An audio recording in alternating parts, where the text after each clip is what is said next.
And so I invite all of my Republican colleagues who say they care about this issue to come on and join us. I look forward to discussing this critical issue with Chair Powell today. And, Mr. Chairman, I yield back my time. The Chair recognizes Mr. Barr, Chairman of the Subcommittee on Financial Institutions and Monetary Policy, for 1 minute. Welcome, Chairman Powell. Runaway inflation and increased interest rates still have Americans reeling. And while the rate of price increases have come down thanks to monetary tightening, the overall level of prices remain high. The toothpaste is out of the tube, and Americans, the average American family, still is paying about $15,000 more for the same goods and services that they were purchasing just 3 years ago before the Biden administration. So Americans have suffered years of eroding purchasing power in their paychecks. And while I'm pleased the Fed is resolved in getting inflation back under control, I'm not pleased by the numerous recent unjustified, politicized, and underanalyzed regulatory proposals. The Fed needs to withdraw and repropose the irredeemably flawed Basel III endgame proposal, especially given that 97% of public comments across the ideological spectrum express disapproval of the proposal. Chair Powell, I urge you to listen to the American people, withdraw the Basel III endgame proposal, and tell us today what the Fed's plans are moving forward. I yield. The Chair now recognizes the ranking member of the Subcommittee on Financial Institutions and Monetary Policy, Mr. Foster, for 1 minute. Thank you, Chair Powell, for being here today. And I had a chance to actually read the monetary policy report from cover to cover thanks to an exceptionally long airport delay, going back home last weekend. And the feeling I got again and again is that things are fairly well recovered from COVID and getting back to normal, that we're in the range where ordinary monetary policy and fiscal policy will allow us to satisfy your dual mandate. Today, unemployment remains near historic lows. Core PCE inflation is down to 2.8% year over year compared to a peak of 5.6% in 2022.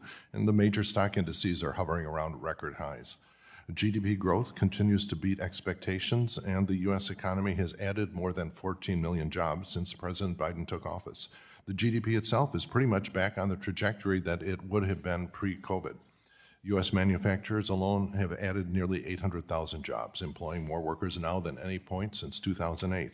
And so my lesson from that is that the fiscal response that we engaged in was appropriately tailored, and the soft landing is within sight. So thank you. I yield back. Gentleman yields back. Today we welcome the testimony of Jerome Powell, Chair of the Federal Reserve's Board of Governors. As you know, you'll be recognized for 5 minutes for a summary of an oral presentation of your testimony. Without objection, your written testimony will be made a part of the record. Chair Powell, we're now recognized for 5 minutes. Chairman McHenry, Ranking Member Waters, and other members of the committee, I appreciate the opportunity to present the Federal Reserve's semi-annual monetary policy report. The Federal Reserve remains squarely focused on our dual mandate to promote maximum employment and stable prices for the American people. The economy has made considerable progress toward these objectives over the past year. While inflation remains above the FOMC's objective of 2%, it has eased substantially, and the slowing in inflation has occurred without a significant increase in unemployment. As the labor market tightness has eased and progress on inflation has continued, the risks to achieving our employment and inflation goals have been moving into better balance. Even so, the committee remains highly attentive to inflation risks and is acutely aware that high inflation imposes significant hardship, especially on those least able to meet the higher costs of essentials like food, housing, and transportation. The FOMC is strongly committed to returning inflation to its 2% objective. Restoring price stability is essential to achieve a sustained period of strong labor market conditions that benefit all. I will review the current economic situation before turning to monetary policy. Economic activity expanded at a strong pace over the past year.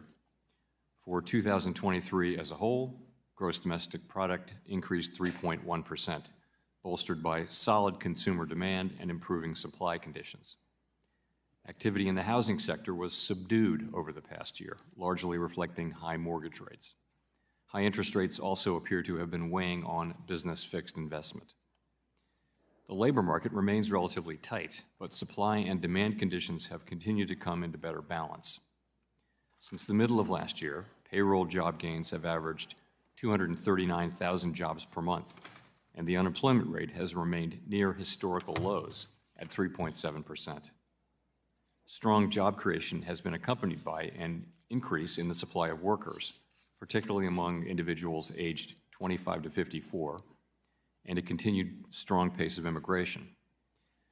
Job vacancies have declined and nominal wage growth has been easing. Although the jobs to workers gap has narrowed, labor demand still exceeds the supply of available workers. The strong labor market over the past 2 years has also helped to narrow long-standing disparities in employment and earnings across demographic groups. Inflation has eased notably over the past year, but remains above the FOMC's longer-run goal of 2%. Total personal consumption expenditures prices rose 2.4% over the 12 months ending in January. Excluding the volatile food and energy categories, core PCE prices rose 2.8%, a notable slowing from 2022 that was widespread across both goods and services prices.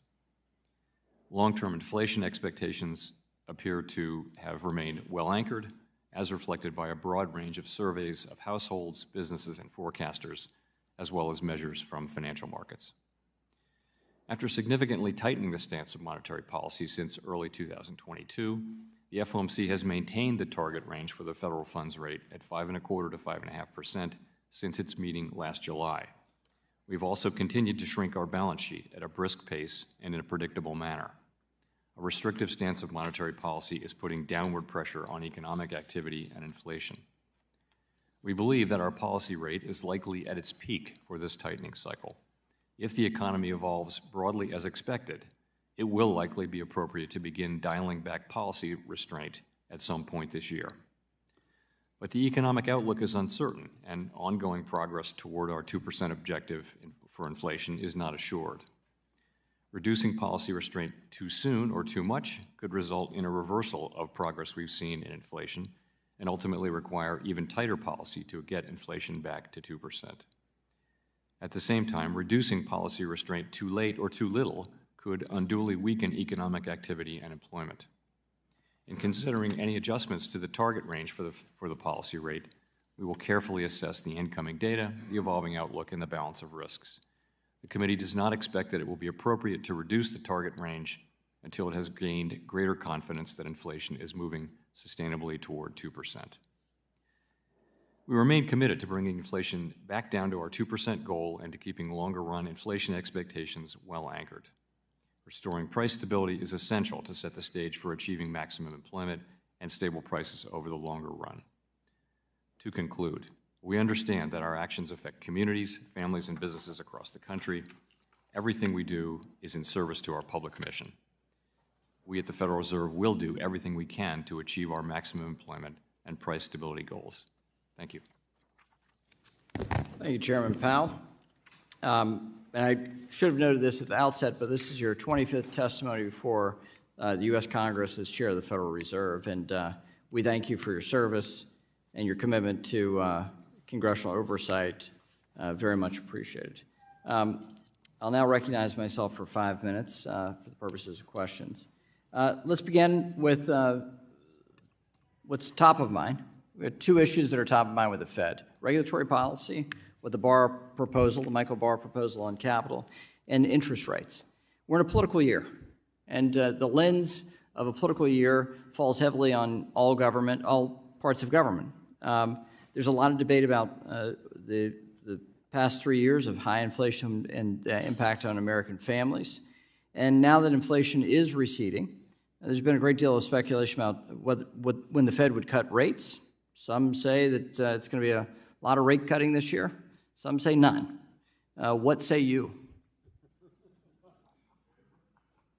I say that really it will depend on the path of the economy. Our focus is on maximum employment and price stability, and the incoming data as they affect the outlook, and those are the things we'll be looking at. I can go further if you'd like. So at what point will the Fed be forced to cut rates? What does the data, what kind of data would you point to, and do you have any updates there? What we've said is that the committee would like to see more data that confirm and make us more confident that inflation is moving sustainably down to 2%. We have some confidence of that. Inflation, headline inflation has moved down more than 3 full percentage points now to 2.4%, as I mentioned in my remarks. We want to see a little bit more data so that we can become confident and so that we can take that step of beginning to reduce policy rates. It's a very important step. We think because of the strength in the economy and the strength in the labor market and the progress we've made, we can approach that step carefully and thoughtfully and with greater confidence. And when we reach that confidence, the expectation is we will do so sometime this year. We can then begin dialing back the restriction on our policy. Well, let's pivot to regulatory policy. Chair Powell, as you know, there have been serious concerns expressed on both sides of the aisle and across America and across industries about the Basel III endgame proposal that Vice Chair Michael Barr has proposed and that the Fed is taking up. The concern is on both process, meaning how the proposed rule was developed, analyzed, and released for comment, the general concern of a lack of economic justification for these actions, but also on the substance. The proposal goes much further than the Basel III committee recommended on capital requirements, putting us at a great disadvantage internationally, potentially. So my first question is on substance. Is the Fed listening to these comments that have been nearly unanimous in opposition to this rule? Is the Fed listening to these comments on the impact the rule will have on everyday Americans? And what is the status on rulemaking, and what is the plan moving forward? So you're right. We've received voluminous and very substantive comments, as well as the quantitative impact study that we put out. We got those responses in mid-January, and we're carefully analyzing them. We had asked for very specific, detailed, data-based comments, and I'm happy to say that we did get that. So we're just now reaching the stage where we can begin to make decisions about how to proceed. We really haven't made any decisions yet, but I think I can say a few things. First, we do hear the concerns, and I do expect that there will be broad and material changes to the proposal. I'll add that I'm confident that the final product will be one that does have broad support both at the Fed and in the broader world. As far as process is concerned, we're really not at the stage of making decisions about that. That's down the road at least a bit. I will say the question we get is reproposal, and I will say that we haven't made that decision, but if when we get to that point that turns out to be the appropriate thing, we won't hesitate to do it. You won't rule that out?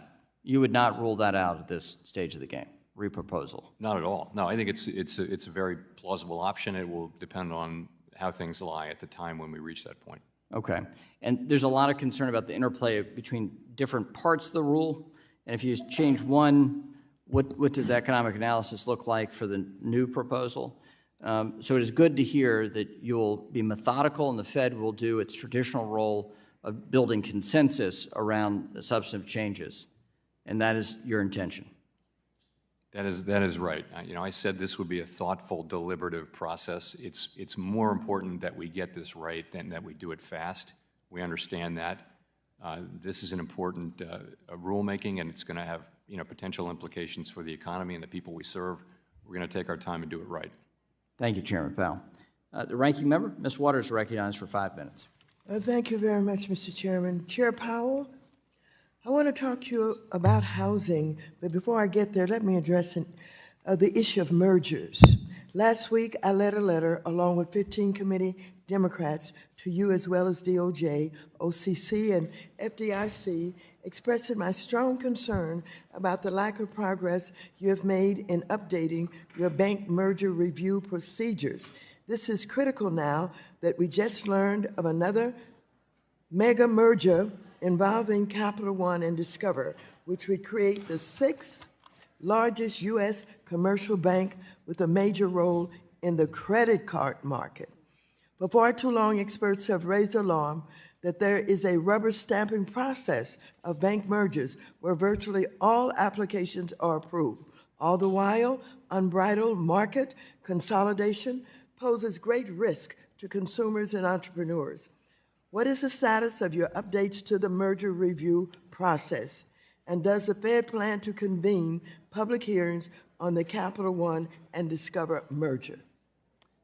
So I believe we're in regular contact with the Justice Department on what's going on with their review of merger practices.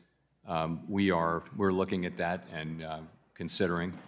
I think on the potential merger with that you mentioned, we haven't received an application, so there's really not much to say yet. It's early days. When we do get that application, though, we're going to evaluate that merger as always under the factors laid out under the law, and that's our commitment.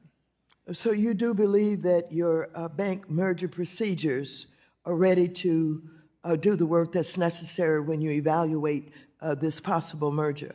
I do. And are you supportive of organizing community hearings on this merger?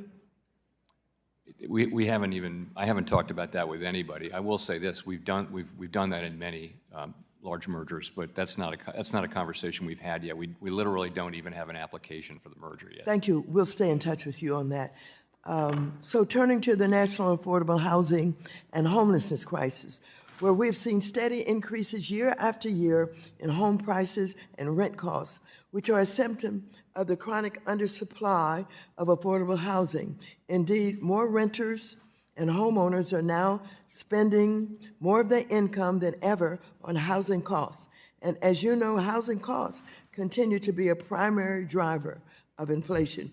Do you think the Fed has sufficiently emphasized the role that housing costs play in keeping us from your 2% inflation goal? Do you think it's reasonable to believe that monetary policy can accomplish this goal without a fiscal policy response? And if you do, how long will it take to get there? Housing services inflation is one of the three components that we look at that make up the core PCE index, and it has been coming down from its heights of a couple years back. It's part of the story. I think the overall story is that goods price inflation has turned negative. Goods prices are actually coming down a bit. Housing services inflation, you can see from currently entered into leases that as leases turn over, the increases are going to be smaller. So in our forecast and in everyone's forecast, housing services inflation comes down.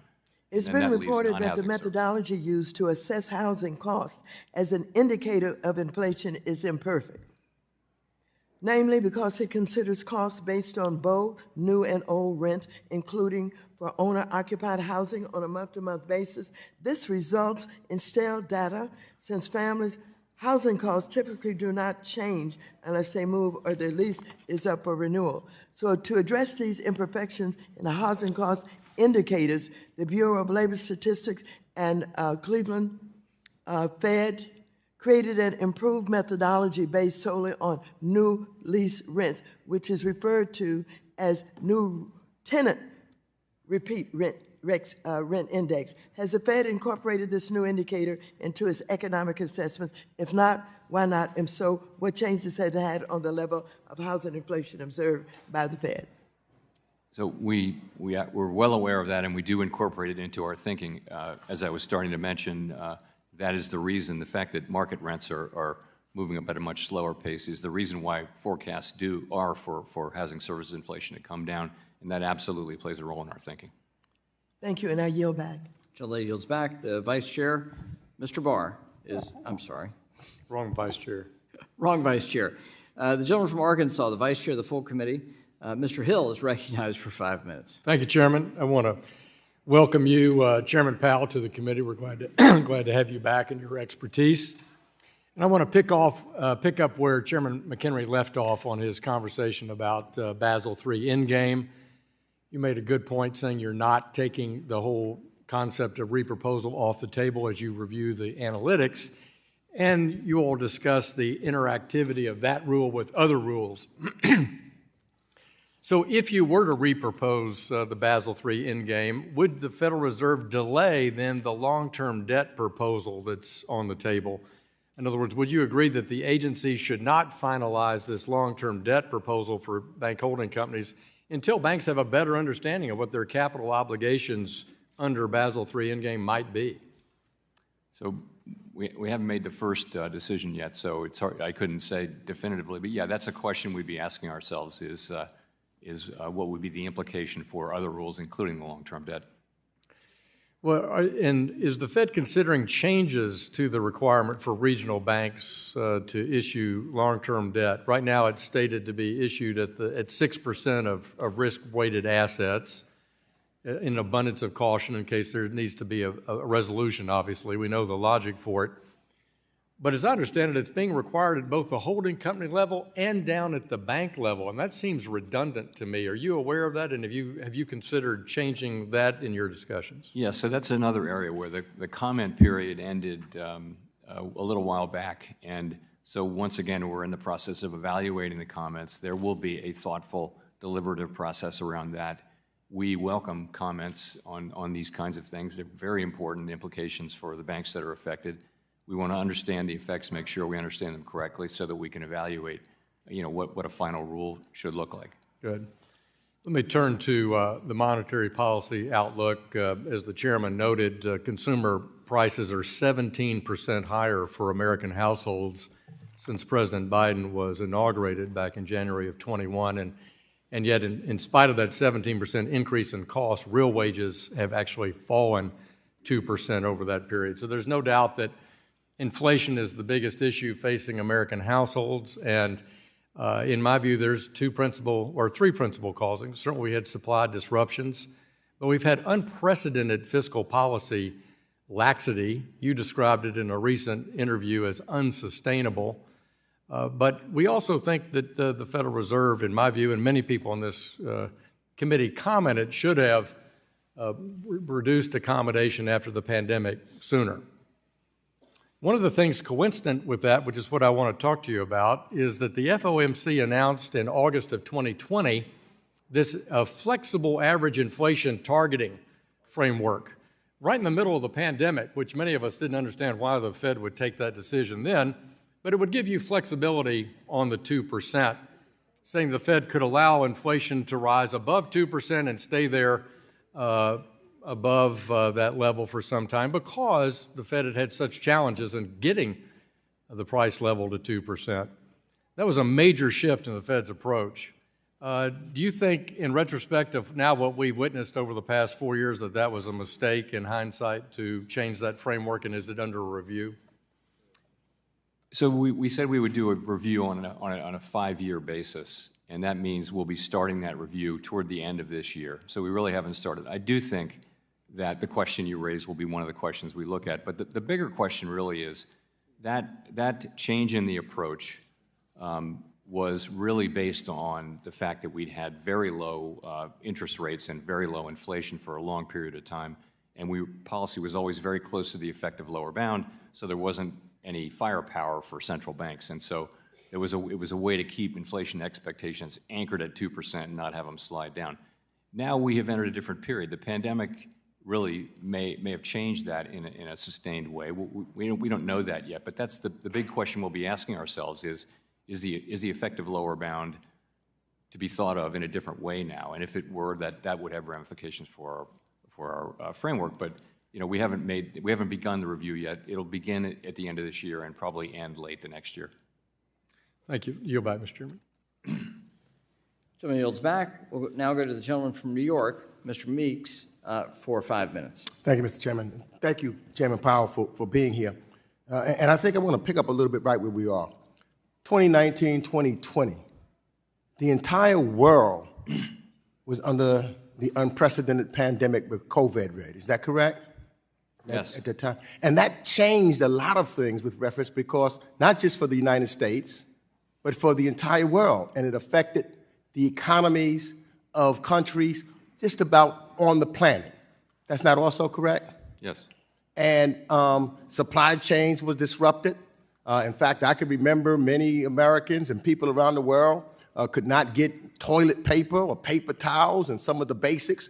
And so the prices, because of the of supply and demand, skyrocketed, causing the inflation, not only in the United States, but basically all over the world. Is that correct?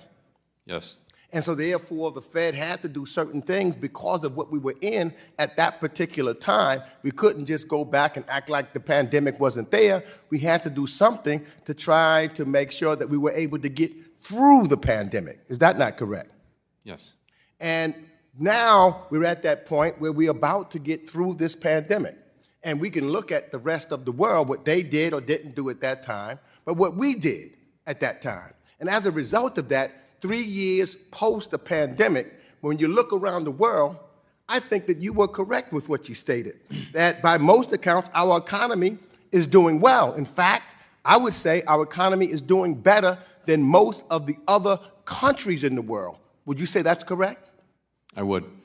And so, you know, I would say then that some of the other countries of the world maybe should have looked at the policies that we put in place thereafter so that they could get out of it, so that they could have a labor market that is strong, where the unemployment rate is near a 50-year low. And as you've stated, inflation is also now coming down faster than any place else on the planet, just about. Is that not correct? I think that's right, yeah.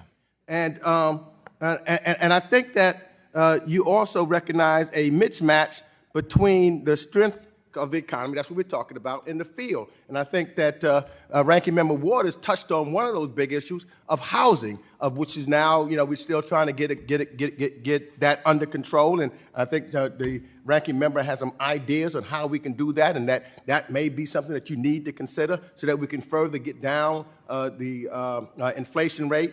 And the other would be the commodity markets, because the cost of food is too high and people. So that's something else that we need to get in control. Is that not correct? Yes.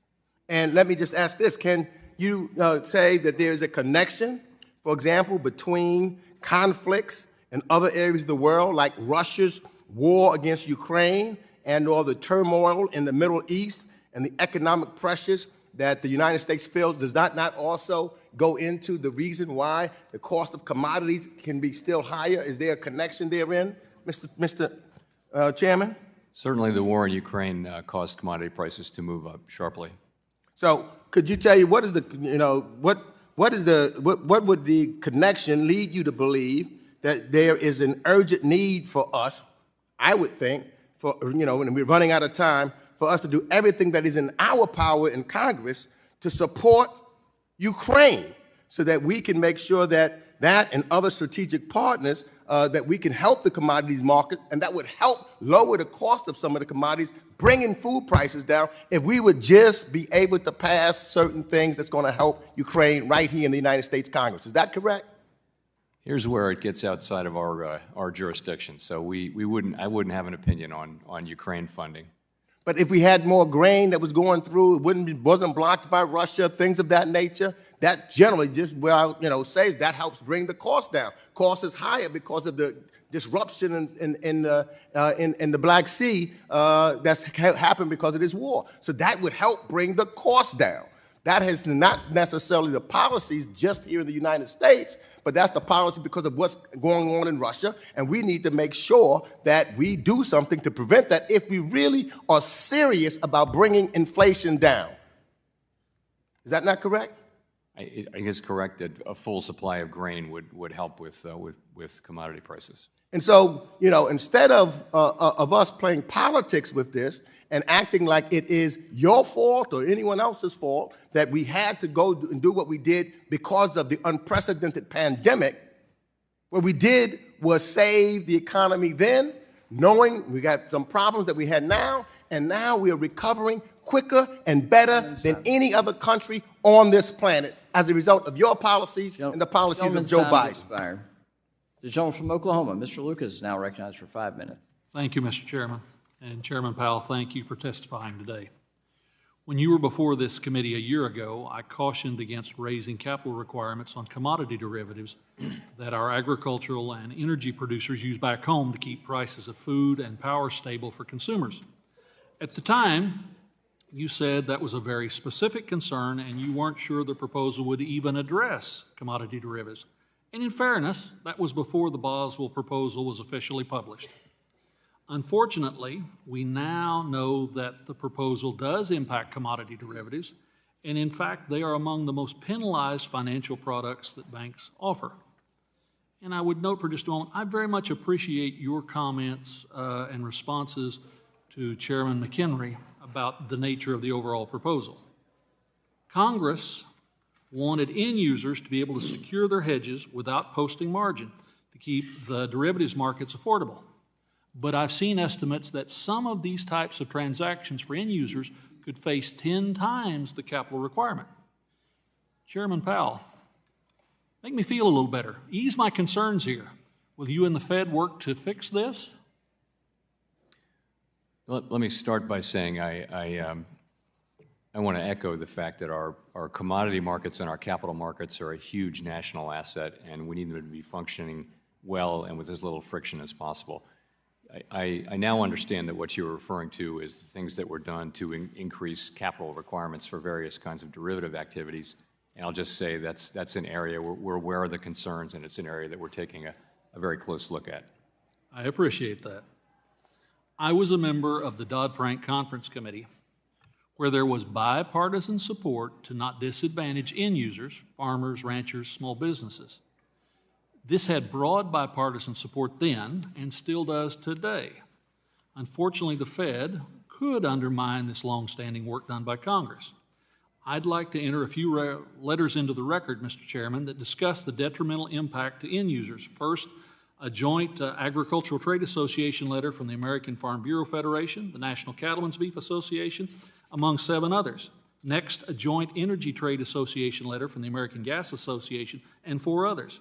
And lastly, a letter from the American Public Power Association and the National Rural Electric Cooperative Association. Without objection. Thank you, Mr. Chairman.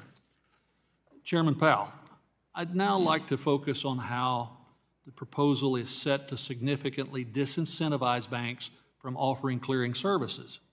In Dodd-Frank, Congress mandated central clearing as a way to reduce risk in the system. The number of banks that can clear derivatives for end users has reduced over time, making it harder for end users to find a bank to offer this service. There are some estimates that the Fed's proposal will increase capital for this activity by 80%.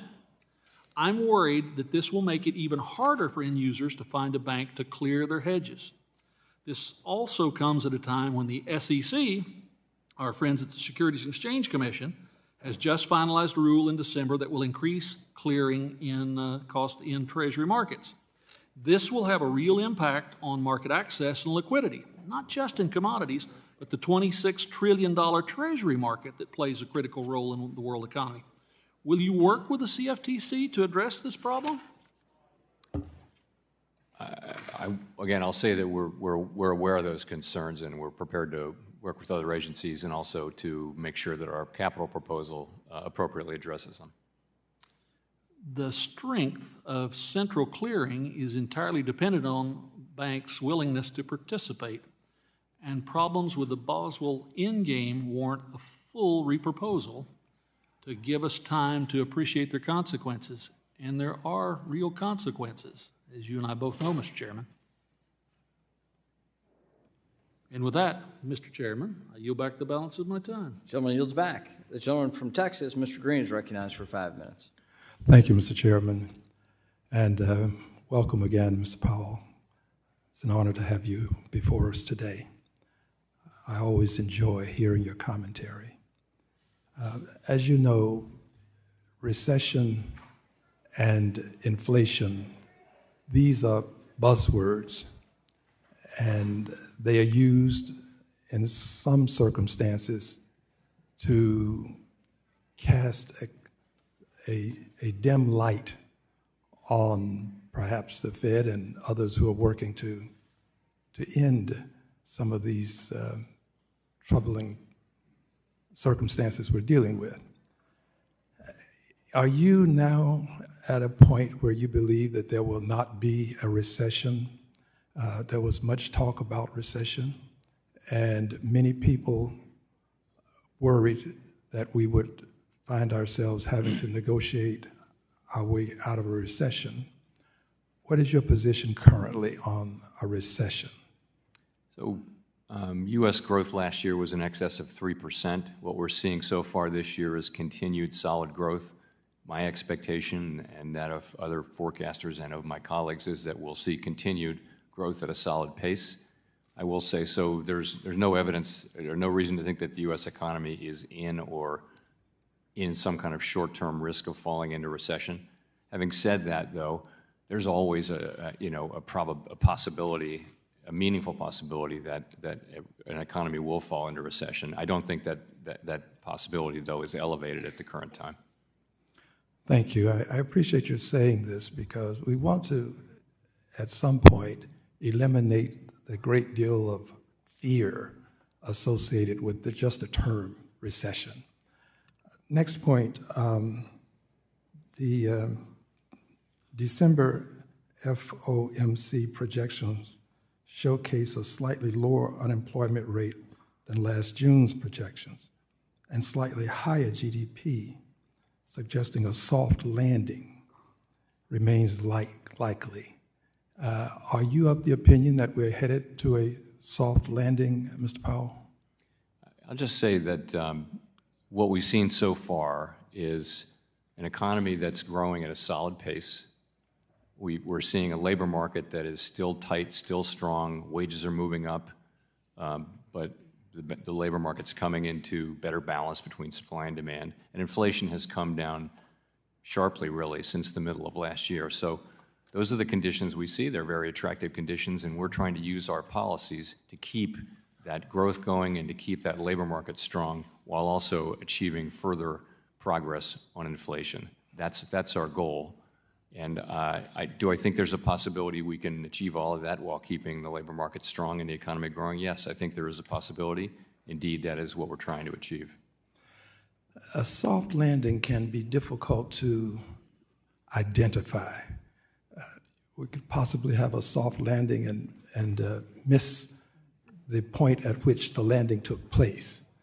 How do you define the soft landing such that a member of the public, a layperson, would understand that we have indeed had a soft landing? So we really think about it in the terms I just discussed, which is we want to keep the economy growing, we want the labor market to remain strong. 3.7% unemployment is pretty near 50-year historical lows. And we want inflation to continue to move down closer and closer to that 2% objective. And we've made quite good progress on that over just the past year.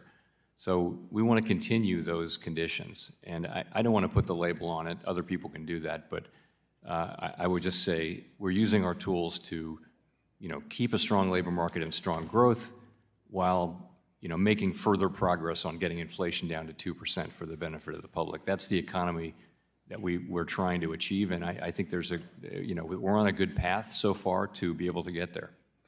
Well, I concur, but I would ask this as my last question.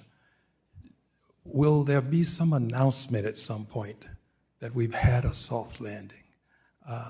Because we have people who are continually indicating that we're not having a soft landing, there's a possibility of a recession. So will there ever be some official statement that would give people some comfort? I don't think by us, no. I think we're just going to keep our heads down and do our jobs and try to deliver what the public is expecting from us. We wouldn't be declaring victory like that, but the gentleman's time has expired. Thank you, Mr. Chair. Thank The you. gentleman from Texas, Mr. Sessions, is now recognized for 5 minutes. Mr. Chairman, thank you very much. Chairman, welcome back. I think we enjoy this. I hope you do too. I know there's some bit of trepidation about all the things that are available to us and you to answer. I learned a long time ago on a campaign trail, every problem can be solved on a campaign. Reality's a little bit different. Welcome back despite all that. Looking at the Monetary Policy Report, March 1st, 2024. And as I review this, I would like to focus on the term that I would say, high prices are here to stay. Because what I've heard you say today in this report really go to is, you got everything under control, but we're going to keep the high prices. And I think the high prices really take a toll on the American people, as you're hearing from our colleagues, no matter whether they be Republican or Democrat. page 7 of your report, you don't have to go focus on it. It says, while current services, core service price inflation has been slowing but remains elevated. It does. Labor costs, as you know, and energy costs are a driver to your monetary policy. The question that I have is, because you began referencing policy, 2 weeks ago or so, the president announced that he was going to slow down the gifting of opportunities in Texas for natural gas to be able to continue the exploration. And this in Texas is a $1 trillion answer problem to us, because if we do not constantly go find through these new finds, but also through the permitting process, we're in trouble. But we're also putting in trouble our contracts that we have with Germany and a lot of other countries. This is going to mean also that business in America continues to have high prices because, as you know, wages are already high and now energy is high. There's no resiliency to continue this and see the American people win. You talked about policy, so what's your advice to policy about energy and what this administration is doing on a policy perspective? We have, broad, significant, important responsibilities, but we're really not responsible for energy policy, and we try to avoid commenting on. But it has a huge impact on this report. It arbitrarily keeps prices high. It arbitrarily means that business is not, while they're making money, and while households, people do buy that, it's diminishing their long-term advantages to make progress. So you're just going to leave that alone? Really not appropriate for us to comment. On if I'm commenting on energy policy, I should comment on everything. We have a mandate which is maximum employment and price stability. We take decisions by the legislature and by the administration as a given. We're not in charge of second guessing them. It's just not our job. Okay, well, all right, let's say we're not going to second guess them. I will. I believe that the energy policies that this president and the Democratic Party have supported are causing a huge boom in prices staying high. They will not come down. A boom in attacking the energy industry, jobs that are associated with it, our foreign policy as it relates to contracts that we have signed with foreign countries, giving up the natural gas market almost entirely on a world market to Qatar. It has a huge impact on whether we are going to keep prices high or control these prices. It has a huge impact on, I think, your monetary report about how many houses get built, how many jobs get filled, whether we have jobs in place, whether we continue to have more jobs available than workers that are there, because over-regulation is having a lot to do with the nervousness, not only on this panel, but also by the American people. It would be my hope that you would pass some sort of a memo and tell them you have no opinion, but you want them to see what the impact is. I want to thank you for being here. Thank you, Mr. Chairman. I yield back my time. Gentleman yields back. The gentleman from Connecticut, Mr. Heim, is recognized for 5 minutes. Thank you, Mr. Chairman, and Chairman Powell, thanks for being with us today. I have a question, but I want to start by acknowledging, not celebrating, but acknowledging what has been a really remarkable soft landing in our economy. And I'm not celebrating because the American people, consumers, are still feeling the effects of high prices. Wages haven't caught up with prices in some instances. But I think that it would be fair to say that observers would never have predicted the conduct of this economy. You yourself said it in the final press conference of 2023 when you said a very high proportion of forecasters predicted very weak growth or a recession. Not only did that not happen, we actually had a very strong year. So I want to acknowledge that and acknowledge your commitment to independent monetary policy. And because I'm still burdened with this idea that truth and facts matter, I want to point out, especially having listened to my good friend Mr. Sessions talk about the energy market, truth and facts matter. We are producing more oil and natural gas today than any other country on the planet. We are the world's #1 energy producer. I could spend my entire 5 minutes sort of pointing out facts. The fact I want to point out here, and this comes right out of the report, is that the premise that inflation is Joe Biden's fault, is fiscal policy's fault, first is faulty because half the fiscal stimulus that occurred in the face of the pandemic happened under the previous president, Donald Trump, and it has faded, and this report makes the case. And I quote from it, core goods prices have been declining as supply bottlenecks ease and import price inflation falls. So, Mr. Chairman, I don't want you to comment on that because it gets a little bit political, but I do think it's important that we keep some foot on the plane of facts. I do want to ask you a question, though, Mr. Chairman, because I always worry about risks that we see and risks that we don't see. And I want to use the remainder of my time to talk about a risk you're very conscious of, which is the overhang in the commercial real estate market. As you know, the Financial Stability Oversight Council identified commercial real estate as perhaps the most salient risk to the financial system, $6 trillion roughly in loans, half of that on bank balance sheets. In a 60 Minutes interview a few weeks ago, you characterized distress in the commercial real estate market as sizable but manageable. Do you still feel like that risk is manageable? Do you feel like you've got the visibility and the transparency and the tools to address it? It makes me nervous because this has echoes of 2008, 2009, when vacancy rates were declined relatively rapidly. We're not seeing that right now. So how do you feel? Does that risk continue to be manageable, and do you have the tools to manage it? Yeah, I would say yes to that. I think it is manageable, and we've been working hard to management for some time now, really. And what it really is it's a lot of downtown real estate where there's too much office supply because of work from home, and also the kind of downtown retail that is no longer as profitable, and things like that are really at the heart of it. So what we've done is we've looked at banks that have significant concentrations, and we've been in touch with them to make sure that they have a plan to deal with that. There will be losses by some banks. It isn't really the big banks, it's really medium and small-sized banks that have these higher concentrations. It's going to be with us as a problem we'll be working through, I think, for several years. And the idea is you've got to have enough capital, enough liquidity, and a plan to take the losses that you're probably going to take. And so that's what we're doing. We're very active in this space with small, medium-sized So let me ask banks. you about that. Sorry to interrupt, but let me ask you about that. Silicon Valley Bank, wild irresponsibility inside the bank, egregious irresponsibility on the part of corporate treasurers who put so much on deposit.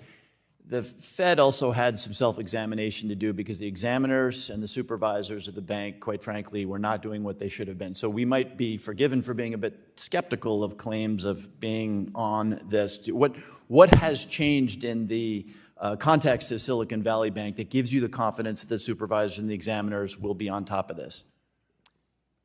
I see it with my own eyes, but frankly, there's a risk that we would overreact to something as significant as that. It's not like we wouldn't have reacted very, very strongly to what happened with Silicon Valley Bank, and we have. So I know that our supervisors are out there, and we're hearing back from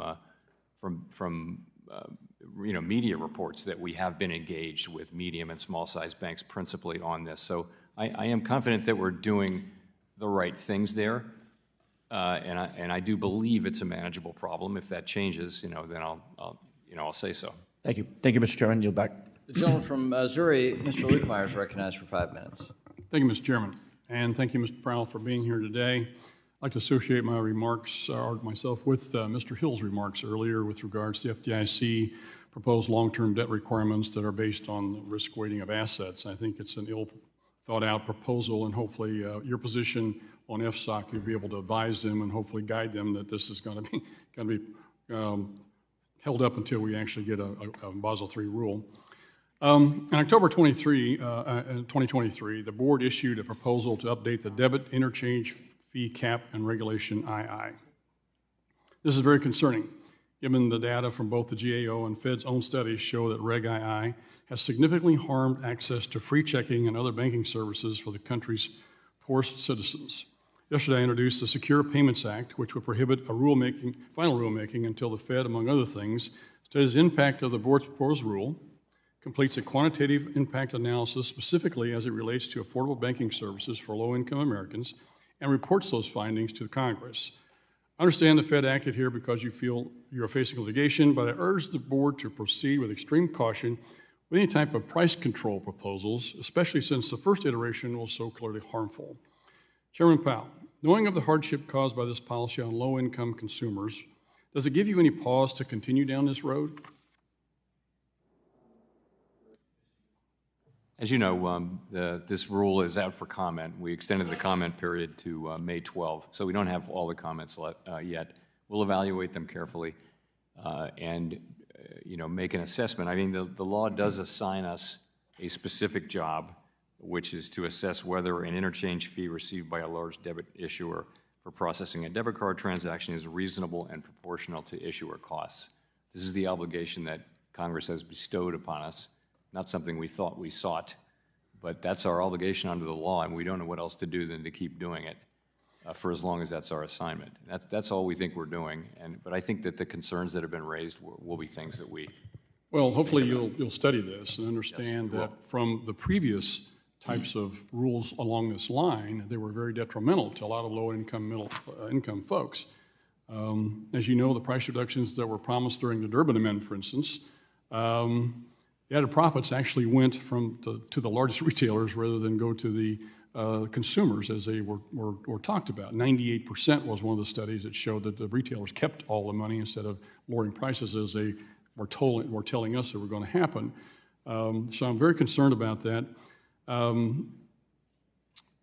So what's the legal basis for updating your regulation? You've talked about it a little bit. You believe that there is something in the law that says that you need to be doing this updating all the time, or should you be studying it before you actually propose a rule and make all these things more appropriate? Well, again, I think our reading of the law is that it's not something you do once and leave it there.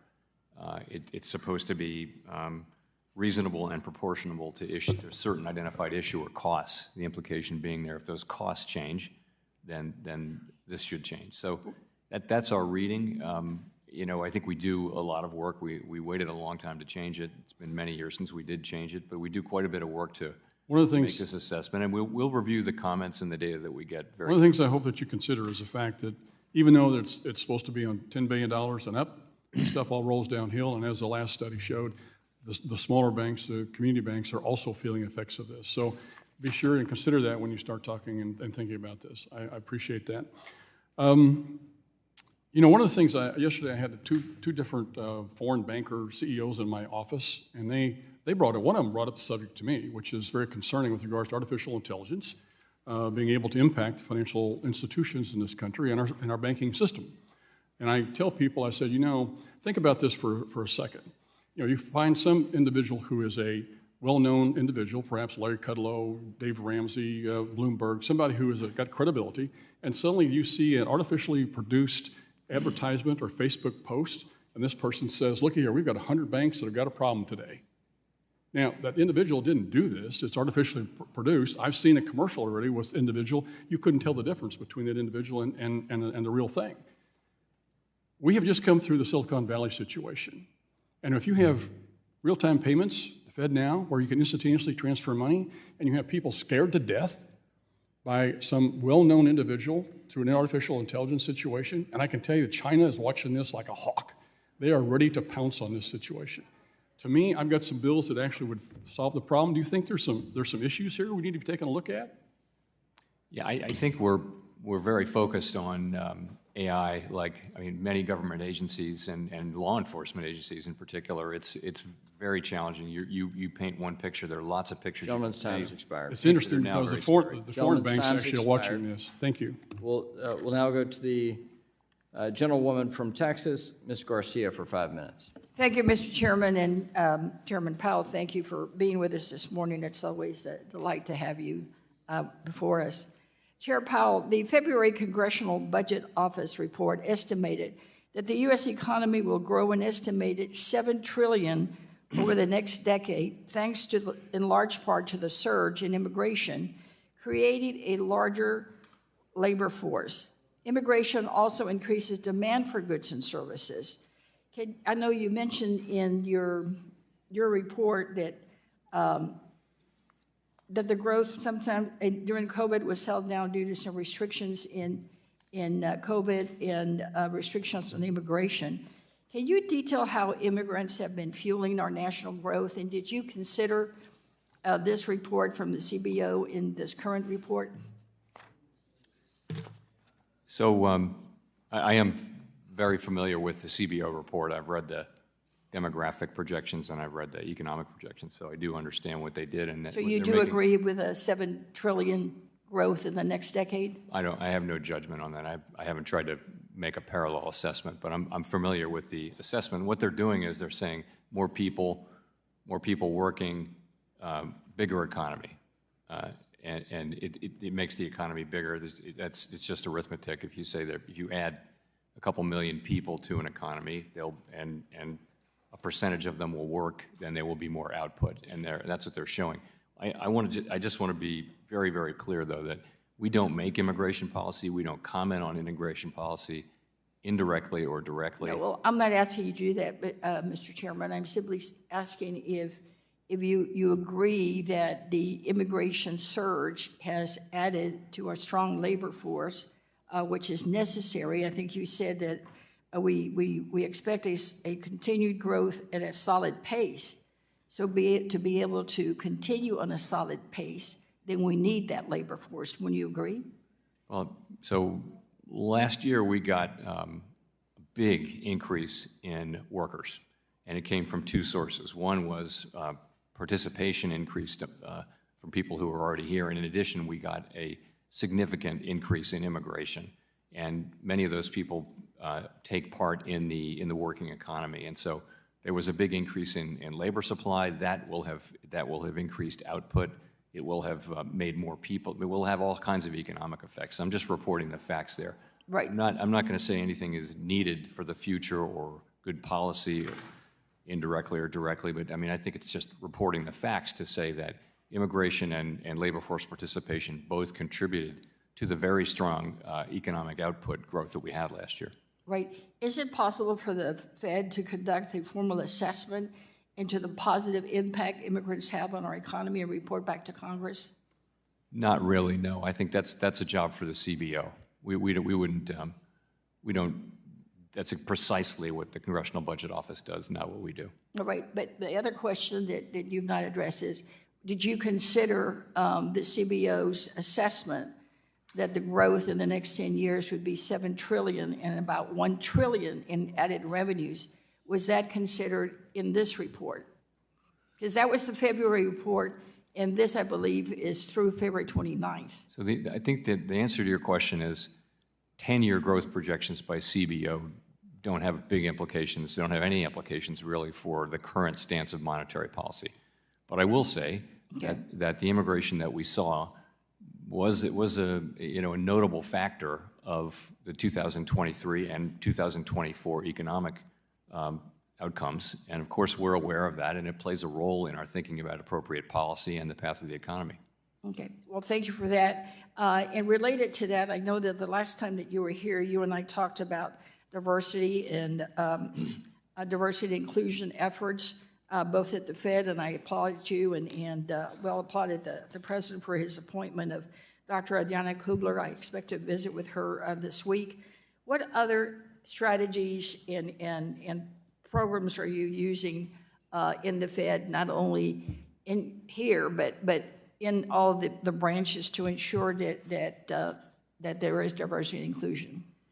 So in terms of intake of people, when we go to hire when the reserve banks go to hire a new president, those processes are very focused on having a diverse applicant pool, and you see the results of that more and more over the years.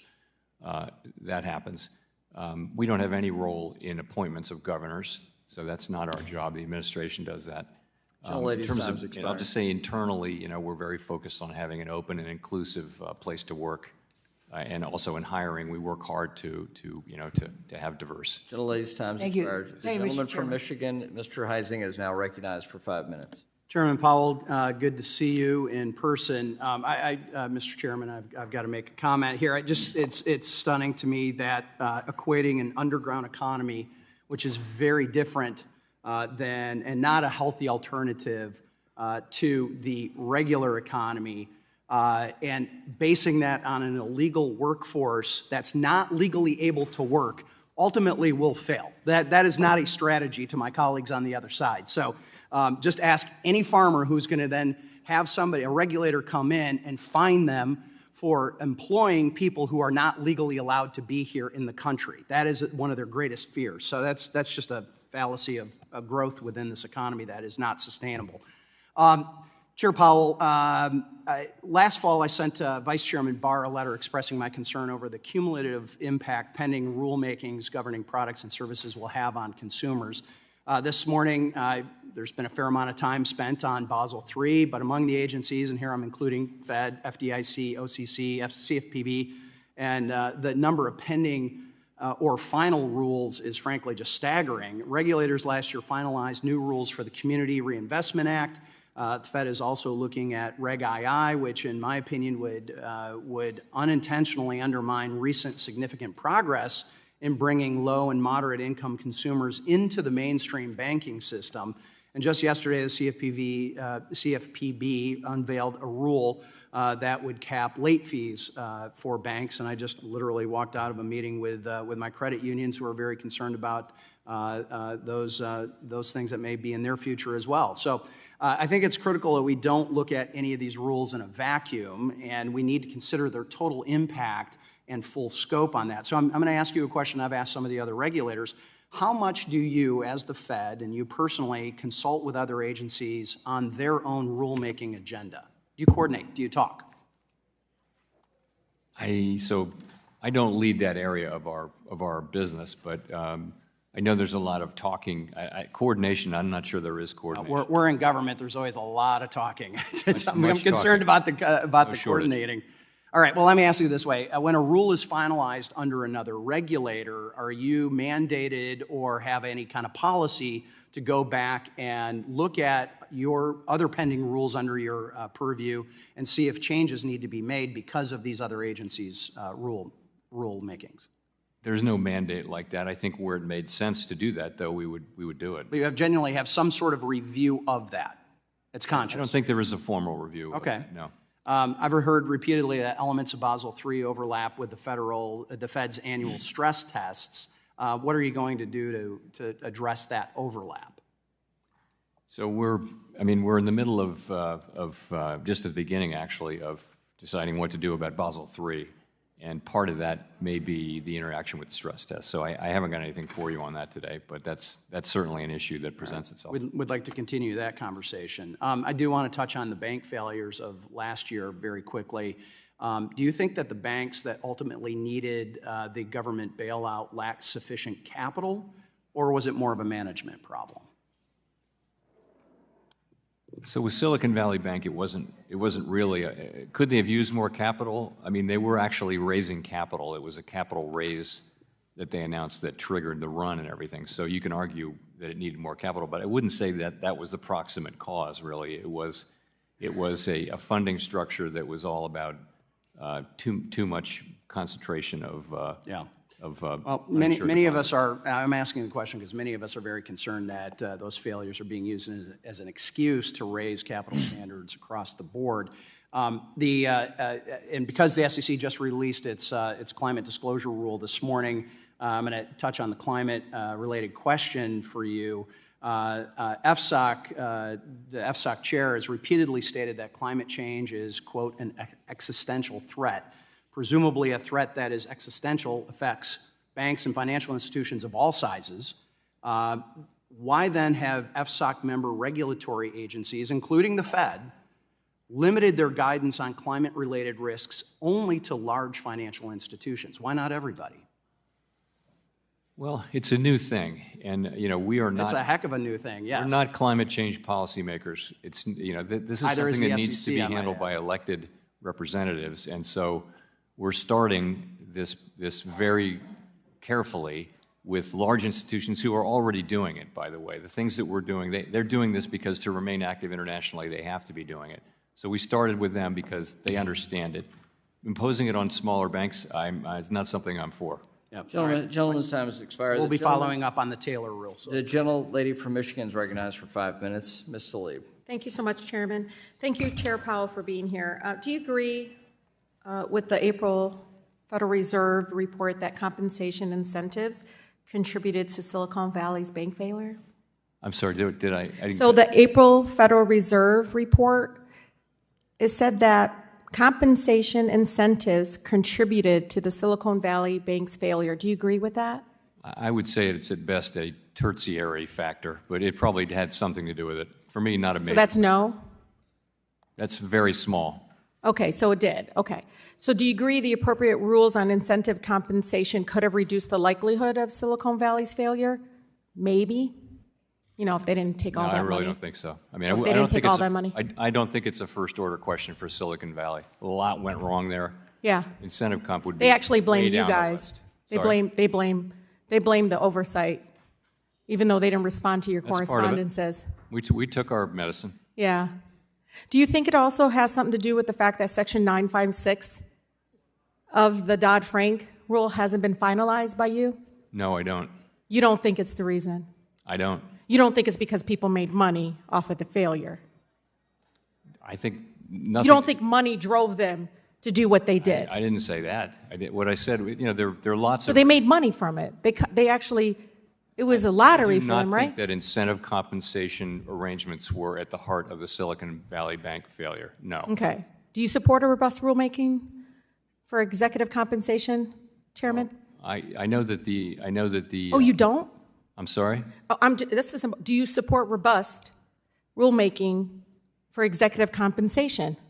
Do you believe in Section 956?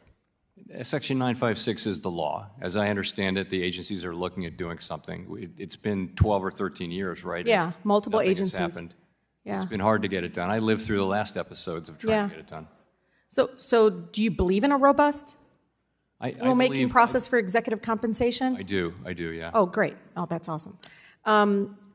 Will you commit to helping finalize the Dodd-Frank section of 956 this year? I wouldn't It's been say that. 12 years, Chairman. Yeah, no, I want. It played a role in the bank failure, Chairman. If I can answer, what I would like to do is So you don't want to do it this year? I mean, I'm being serious. You're saying no? If the member will allow the witness to answer the question, we've had a good day today, and the gentleman's trying to answer the question. I would like to understand the problem we're solving, and then I would like to see a proposal that addresses that problem. Okay. Do you believe people should profit off of bank failure? The executives that made those decisions? No, not They the should not executives. profit. Well, I would say executives who are responsible for a failed bank should not profit from the failure. Absolutely not. So they get to walk away with compensation based on their failure? Well, you're asking, It's are you true, it asking about happened. a different rule that would have clawback and things like that? Yeah. Yeah, so that's something I know you've been looking at for a while. Yeah. That's certainly an appropriate thing to look at. Yeah, because it's just going to continue to happen, is my opinion. It doesn't have to be yours, but it sure the heck could have helped here if they knew they were going to walk away, if they could walk away with not the bonuses, the compensation. I mean, they made money, a significant amount of money for their bank failure. Last question, Chair Powell. Do you believe that the impacts of climate change pose a risk? Have you been talking about that more? I certainly believe that climate change is real and poses risks over the longer term, sure. So there have been some that say, higher interest rates actually makes it more difficult to build out the renewable energy projects and other investments required to prevent climate impacts. Do you believe that to be true? It's not our. I believe that we need to do our job that you've assigned us, which is maximum employment and price stability, and we do it through interest rates. It's not our job to consider the effect on climate change of that, and I think any effect on climate change of that would be kind of minuscule. Okay. Last question, Chair Powell, who do you see as the major winners and losers from high interest rates in terms of income groups, age groups, and racial or other demographics? So the point of high interest rates in the current environment is to bring inflation under control. The people who are hurt the most by inflation, as you know, are people who are on a fixed income, who right away are in trouble when the cost of transportation, food, energy, and when those things go up, they don't have financial resources to deal with it. Have you We're looked at accountable to provide price stability to the American people. Those people benefit the most over time from stable prices. Gentlelady's time's expired. We'll go to the gentlelady from Missouri, Ms. Wagner, for 5 minutes. I thank you, Mr. Chairman, and I thank you, Chair Powell, for your service. I want to associate myself with the comments of my colleague, Mr. Himes. I am concerned about banks' commercial real estate exposure, and I do hope that the Fed is doing everything it can to ensure that the exposure that these banks have will continue to be, in your words, manageable, because this is a looming crisis out there, given the workplace changes and dynamics. Chair Powell, in remarks on Bloomberg, Larry Summers, former Treasury Secretary during the Obama administration, stated that, and I quote, "It would be much more productive for our central bank to be focused on the question of real estate portfolios in the banks they supervise than, quote, some of the more abstract and politically driven arguments about various kinds of capital charges on the largest banks."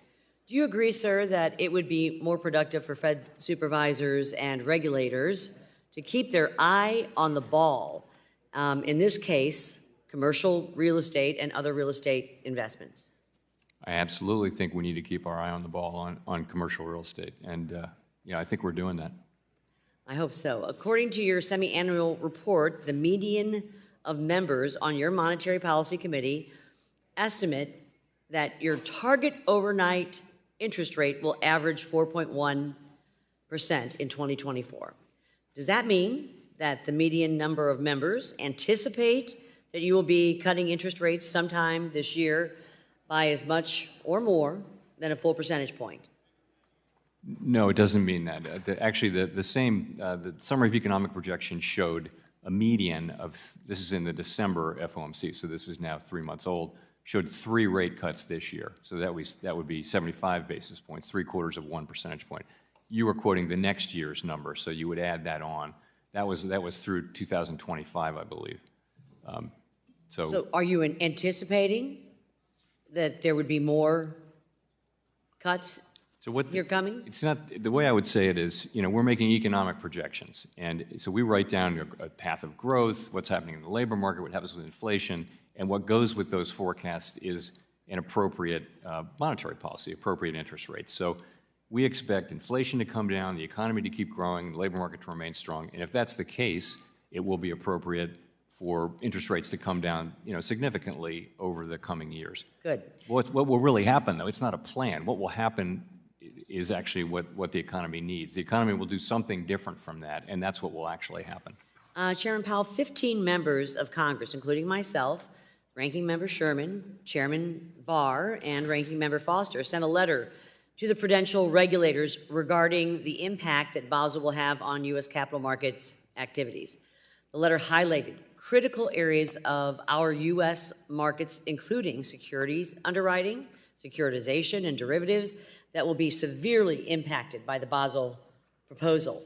This was also a common theme represented throughout the comment file on the Basel proposal, over 95% of them. Considering that 75% of financing in the U.S. is done through our capital markets, which are the deepest and most liquid in the world, why would the Fed continue to pursue this flawed proposal instead of re-proposing a rule that would not have such a drastic impact on the U.S. economy? Well, in fact, the capital markets concerns you raised are among those that I raised myself in our open board meeting when we put this out for comment. You said you wanted broad support, and obviously there is dissent among some of your governors, the FDIC, others. So how are we coming on this, and how are we reconciling? We're working our way through the comments, and we're coming to the point where it'll be appropriate for us to begin to evaluate what changes are appropriate. I've said I think those changes will be broad and material, and that's where that is. But we haven't made any decisions yet. We just got the comments. In my role as chairman of the Capital Markets Subcommittee, I have seen SEC Chair Gensler push the envelope in terms of rules and regulations that go well beyond the congressional mandate, even encroaching on the jurisdiction of other financial regulators. What is the Fed's response to another agency encroaching on its jurisdiction? We do not comment on other agencies' regulation. However, if they were actually, to take your hypothetical at face value, if they were to come into our jurisdiction. Oh, it's more than a hypothetical. And we would react. Good. Well, I hope you do. I yield back. Gentlelady from New York, Ms. Velasquez is recognized for 5 minutes. Thank you, Mr. Chairman. Right here. Hi. Hi. Thank you for being here, Chairman Powell. Property insurance rates are becoming prohibitively expensive or inaccessible for homeowners and developers in my community. The FSOC's annual report identifies property insurance rates as an increasing risk, and I recently raised this issue with Secretary Yellen. Is the Fed monitoring the rising cost of insurance and its impact on macroeconomic?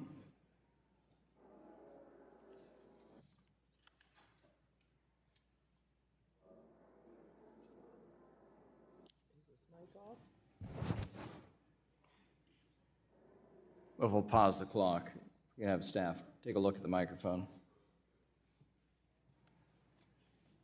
We The need clock being frozen is out of respect for Ms. Velasquez, or out of good luck, I'm not sure. The clock. But we'll get staff to listen. We'll just suspend for a moment. We need to invest in infrastructure for this committee. Yes. Well, we're trying to do electronic voting, and This is not voting. no, it's hard enough to just get the microphones to work. Madam Clerk, thank you. Thanks.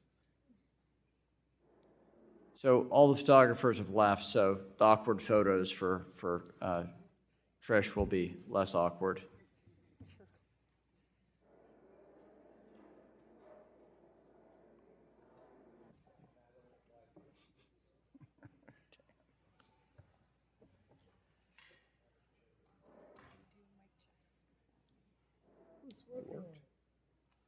Good.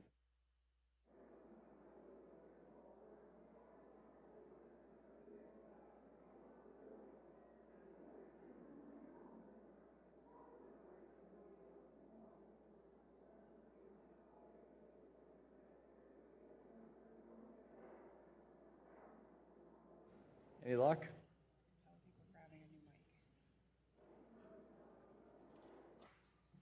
We're getting a new mic. It may not be better, but it's a different one.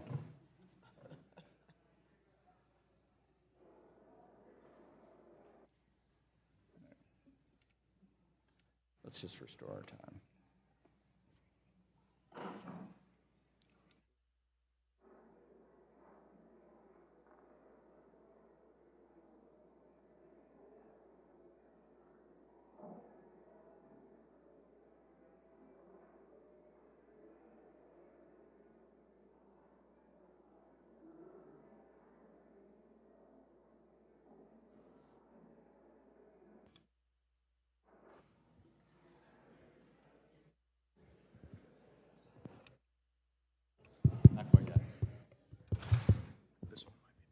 Oh, this one's back. Now this one's back. Okay, great. Doesn't want to be replaced. Okay. So. All right, we'll start over. We're going to restore the clock. Thanks for members' indulgence. Ms. Velasquez, you're recognized for 5 minutes. So, Mr. Chairman, I was asking you about the property insurance rates are becoming prohibitively expensive or inaccessible for homeowners and developers in our community. The FSOC's annual report identifies property insurance rates as an increasing risk, and I recently raised this issue with Secretary Yellen. Is the Fed monitoring the rising cost of insurance and its impact on macroeconomy? So yes, we are very much aware of increases in insurance, including property insurance, and it's been adding meaningfully to inflation. It's not something we have any control or authority over. Same is true of auto insurance. They're just insurance generally prices have gone up a lot. So when we talk about the lack of affordability when it comes to housing, the insurance, the rising cost of insurance is an important factor that is affecting the availability of affordable housing in our communities. And I hope that there are some discussions among the Fed because it is an increasing risk and it's going to have a direct impact on our economy. Chairman Powell, I know you spoke with Chairman McHenry a little bit on inflation and interest rates. Can you explain what evidence you're looking for before inflation has returned to 2% and interest rates can be cut? Sure. So we're not looking for inflation to go all the way down to 2%. That's not what we're looking for. What we want is just more evidence that will give us more confidence that inflation is on a path down to 2% sustainably. So that will come in the form of good inflation readings, really. We want to see, just a bit more evidence so that we can be confident. We don't want to have a situation where it turns out that the 6 months of good inflation data we had last year, that didn't turn out to be an accurate signal of where underlying inflation is. So we're just being careful, and because the economy is so strong and the labor market's so strong, we think we can and should be careful as we approach that decision. And when you say evidence, what evidence? If there's anything. So just more, we'd like to see more good, relatively low inflation readings. We're not looking for better inflation readings than we've had. We're just looking for more of them. And what will happen is that as we go forward, the 12-month inflation will continue to drop because it'll be lower than early last year. Thank you. Mr. Chairman, I would like to pick up on where Ms. Tlaib left off and reiterate the importance of the rulemaking on Section 956. This is an issue that I also raised with Vice Chair Barr, Chairman Grunberg, Acting Comptroller Sue, and I told them when they came before this committee that I will be asking for a status update on the rulemaking at every future hearing because it's well past time, 12, 13, 14 years. If you are employed in a company and you are given a task, I will think that you will be fired if you don't get it done, and it has taken 12 long years. So you are the chairman of the Fed. How is the Fed working with other agencies to propose the rule? So there's a lot going on in regulation at the Fed right now. My understanding on 956 is that there have been discussions between the regulatory agencies, and I think it's not 3, I think it's more like 6 agencies that have to agree. I know. I have not seen a proposal. I think something is under consideration, but it's not something that's gotten to me yet. I will ask the next time, and believe me, I'll be here. Great. Thank you. Gentleman yields back. Gentleman from Kentucky, Mr. Barr, is now recognized for 5 minutes. Mr. Chairman, good to see you. You have said numerous times that the capital framework is about right and that banks are well capitalized. Do you still believe this? I do. Given that you believe that, and given the fact that the Basel III Endgame proposal dramatically increases capital requirements on banks, would a reproposal that implemented Basel III in a capital neutral way, could it do so without jeopardizing financial stability? Could. I mean, hypothetically, yeah. Okay. According to Latham and Watkins, 97% of the comment letters either opposed, called for a reproposal, or expressed substantial concerns about the Basel III Endgame proposal. And those negative comments came from across the ideological spectrum and from various interests. Without objection, I would ask the chair to include that report into the record. Without objection, I'd ask the chair to include that report. Without objection. Thank you. And Mr. Chairman, did you see that report? I did. Does that concern you, that 97% of the comments were negative? So we didn't do our own count, so I can't make an assessment, but I would say it's unlike anything I've seen. The Basel III comment period ended on the same day as the Fed's data collection on the proposal, which is an odd process since the data should have been collected far earlier, analyzed, and the results should have been available for the public to comment on before the comment period ended. Why did the Federal Reserve choose to do a quantitative impact study during the comment period for the proposal, foreclosing any ability by the public to comment on the results of the study? Well, I mean, the movie's not over. We are where we are, and Vice Chair Barr did commit to putting the QIS out for comment. We will receive those comments, and those comments will be taken into consideration as we think about the path ahead. Well, speaking of process, you've got your excellent general counsel right behind you there. And I don't want to get into privilege here, but have the lawyers at the Fed raised any process concerns or Administrative Procedure Act issues with the board?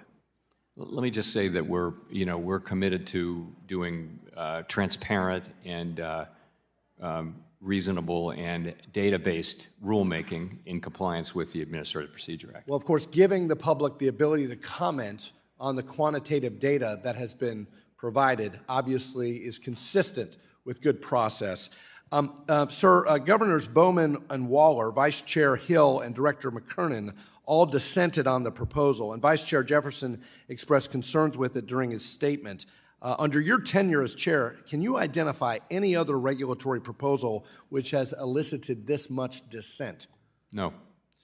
Have you in the past acknowledged in front of this committee that you will not move forward with proposals without consensus? Or you have acknowledged that in the past, and we appreciate that commitment to consensus. Have you achieved consensus yet on the Basel proposal? Let me say I am confident that we will, but that's a process that as I mentioned, we're evaluating the comments. We're just coming to the place where we're going to start talking about the path ahead, and I am confident that we'll achieve very broad support on the board. Mr. Chairman, do you agree that the heterogeneity and business model diversity within the banking sector contributes to system-wide financial stability? I strongly do. And do you agree that a concentrated business model in the banking sector would present a potentially systemic risk? Potentially, yeah. And this is one of my major concerns with the proposal, Mr. Chairman, because by de facto repealing regulatory tailoring, subjecting Category 3 and 4 regional banks to one-size-fits-all standards that currently only apply to large GSIBs, discouraging securitization, which is the private sector solution for dispersing risk, eliminating the use of internal risk models, and transitioning the industry and regulators toward only a standardized framework actually would push the industry into a smaller and more concentrated-looking industry, and as a result would, in my view, actually increase systemic risk and decrease market competition. Do you share that concern? I think it's a real concern. And again, I think that's part of what goes into my thinking, certainly, about the proposal and where it needs to go. Well, given all of these concerns, we hope that you can commit to reproposing the Basel III endgame, and we strongly urge you to take that into consideration. With that, Mr. Chairman, I Gentleman from appreciate the Massachusetts, time. Mr. Lynch, is recognized for 5 minutes. Good morning, Mr. Chairman. Welcome. Good to see you again. I want to go a little deeper into the commercial real estate issue and the potential impact on regional banks. This morning, Scott Rector, who's a member of the New York Fed Board of Directors, released a white paper on CNBC this morning describing the trillions of dollars in commercial real estate loans that will come due over the next couple of years. He described it as a, quote, slow-moving train wreck, close quote, and for our regional banks. He went on to predict that it will force a little over 500 banks, thereabouts, to either fail or consolidate. He also described what he termed as a doom loop where, similar to Silicon Valley Bank, when people lose confidence, when depositors lose confidence in the bank, they pull their money out and we end up in a bad situation. Now, you know, I don't believe everything that I read or hear, but in Congress we do tend to repeat it. And I just wanted to get a sense from you. I am seeing in my own city of Boston, we've got 20% vacancy rates in office space. We rely on that for a lot of the tax revenues for the city. But I'm just wondering your thoughts on that issue. Is there a systemic concern here, or is this isolated? And you know, might lowering the interest rates help some of those banks? Because I hear from my developers in our area that no one's lending. So, yeah, crack at it. Sure. So I haven't seen that report, so I can't comment on it, but I can comment on commercial real estate. So we've had a secular change in the economy, which has left office rentals in many places, office buildings. The demand for them is significantly lower, at least temporarily and perhaps for a long time.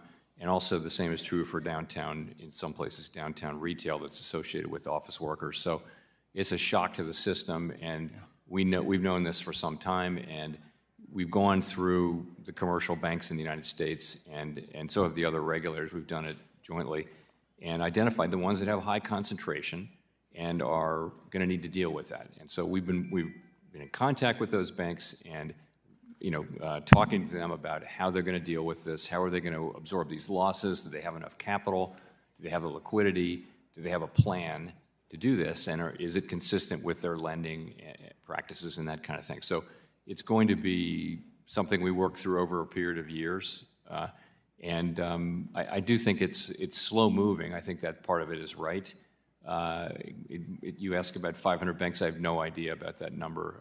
But certainly there would be some banks, probably smaller ones, that have these high concentrations. It's not the very large banks. It's really a manageable thing at the large banks.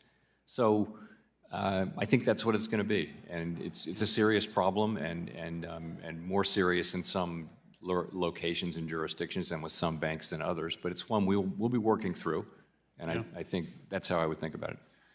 Does the Silicon Valley Bank situation, Signature, the money moves so quickly in those cases. It was instantaneous now. The velocity of money moving out of those banks really, I think, in some ways contributed to their failures. Are we looking at anything technologically that might be able to address some of that or mitigate it?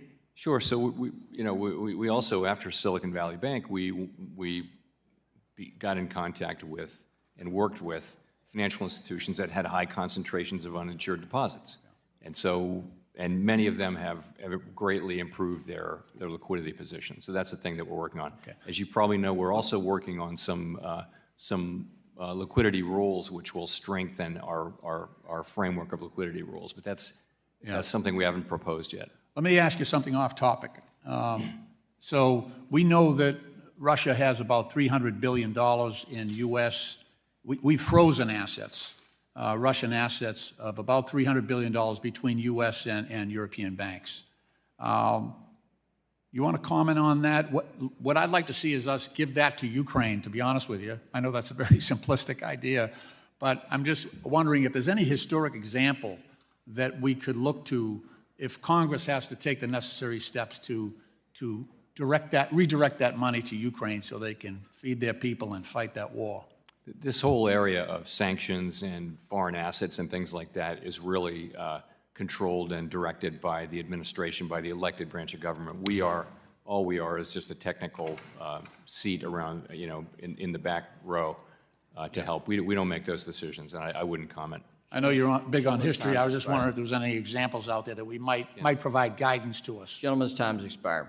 The gentleman from Texas, Mr. Williams, now recognized for 5 minutes. Mr. Chairman, thank you for being here.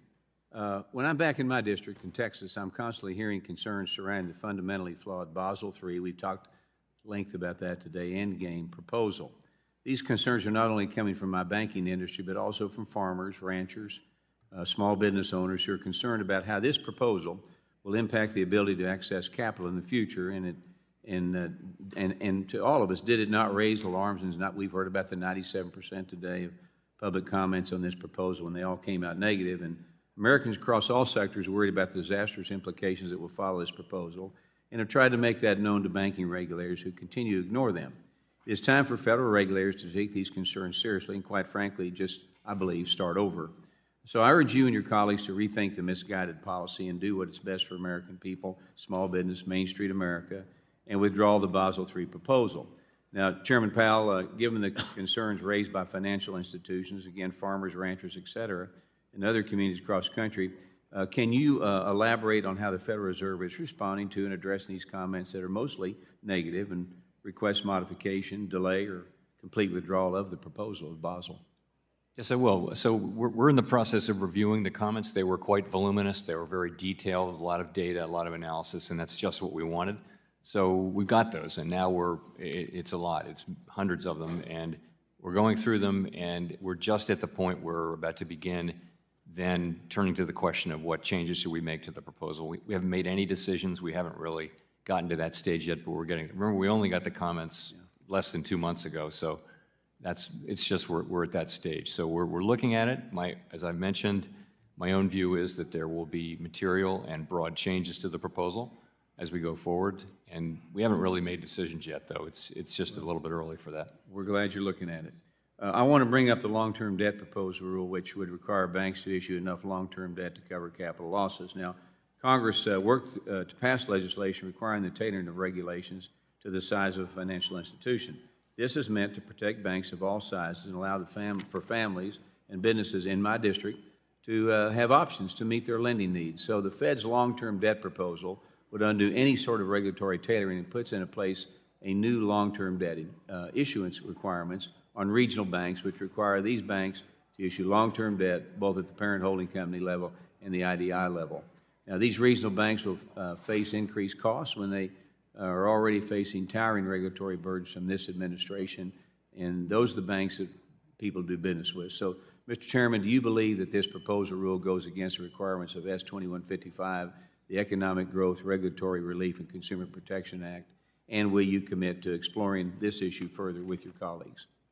So we're committed to implementing 2155. We believe that the regulatory and regulation and supervision of banks needs to reflect their size and activities, and that's something we'll be considering as we go forward with this. Okay. Short time I got left. Americans continue to feel the pain from runaway inflation created by the Biden administration as everyday costs continue to stay expensive. As you know, I'm in the car business, and inflation is just running rampant in my industry. And the irresponsible and partisan American Rescue Plan forced through Congress by Democrats only made inflation more of a problem. And now American families and businesses have been forced to deal with runaway inflation for 3 full years now, which has caused some major hardships. So quickly, the ARPA injected nearly $2 trillion of deficit spending to our already struggling economy. And how does this type of inflated spending, combined with economic headwinds like supply chain shortages, impact the economy? And doesn't this kind of reckless spending actually fuel the pressures of inflation? I think there are a lot of causes of the inflation we've seen. We saw this inflation everywhere in the world, so the reopening of the economy after with very strong demand and constrained supply. You saw inflation in all the advanced economies. It was a little sharper here at the beginning. I think there's a role for monetary policy in that. There's a role for fiscal policy. There's a role for the pandemic, a starring role for the pandemic. Our job is to deal with it, and that's what we've been doing. Well, thank you for always keeping small business in Main Street America in your calculations. And with that, Mr. Chairman, I yield back. Gentleman yields back. The gentleman from California, Mr. Sherman, is recognized for 5 minutes. Mr. Chairman, I want to thank you for recognizing in your opening statement the importance of immigrants in keeping costs down. And I want to thank you and the administration for what has been an excellent 2023 economic report. We've got 3.1% economic growth, by far the best in the developed world. Headline inflation, 2.4%. And that's not a little blip, a 1-month number. That's for the whole of 2023 and compares very favorably with the pre-pandemic portion of the Trump administration when we had inflation of 3.5%. My goal here is to convince you to cut more and sooner, because for a number of reasons. The first is that I know, if you ask a constituent, they want zero inflation and zero unemployment. You know that we can't have that, and have concluded that the economy works best with a 2% inflation rate target.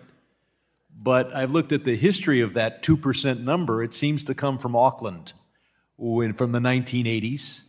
And there's a lot of arguments that your target should be just a little bit higher. Larry Summers recently produced a study arguing that the cost of money is part of the cost of living. So we have this weird paradox where you're trying to keep the cost of groceries down by raising interest rates, but as the ranking member points out, the big issue is housing. And your measure of inflation seems to treat all Americans as renters, even though 2/3 are homeowners. And so when interest rates go up, that's an increase in the cost of living for anyone with an adjustable rate mortgage, anybody looking to buy a house, anybody with a home equity loan. Obviously, we would cut interest rates a little sooner and a little more if your target was something closer to 2.3%. So I'll ask you, is there substantial economic analysis that argues that your target rate and the economy would work better if we had a slightly higher target than 2%? Not really, no. What's happened is, you pointed out New Zealand, but what's happened is that 2% has become the global standard. And it's a pretty durable standard. I don't have any reason to think that it's a problem for the United States to get to 2% inflation. We're at 2.4% right now, headline inflation. I would ask leave to add to the transcript of this hearing numerous articles that argue for something between 2.3 and even 3%. I'm not arguing for as high as 3%. Let's look at Basel. There's nothing free here. If the standards are too high, we lose economic growth. If they're too low, we have bailouts and bankruptcies. But I think everybody agrees that the standard should be well crafted. You've got a system where everybody drafting this is well dressed and focused on Wall Street, and you've got Basel rules that discriminate against Main Street and for Wall Street. I'll give you some examples. 65 basis, it's 65% if you're a publicly traded company and make a loan to a publicly traded company. You make a loan to CalPERS, they're not publicly traded. Without objection, I'd like to put in their article into the record. And so they're, in effect, going to have a tougher time getting a loan. The local pizzeria is going to have a tougher time getting a loan. You've got, in Basel III, ignoring mortgage insurance, which obviously makes the loan more prudentially sound for the bank and is very necessary for first-time home buyers. And you've got a system where if you make investments in long-term bonds on Wall Street and you put them in the hold-to-maturity category, you don't have to recognize the losses and mark-to-market. So I hope you'll look at these in terms of the competition between Wayne Street and Wall Street for bank loans. Finally, we go to clean energy investment. Can I count on you to personally look at the paradox where Basel III treats clean energy tax credits much more harshly than low-income housing tax credits for no ascertainable reason? Yes.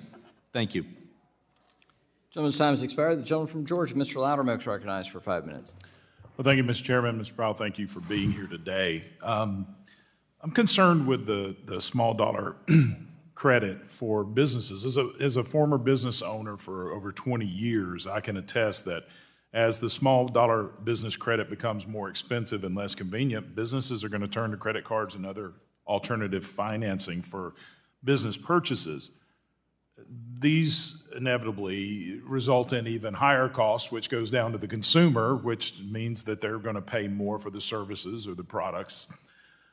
But in February of this year, total credit card debt reached a record of $1.7 trillion.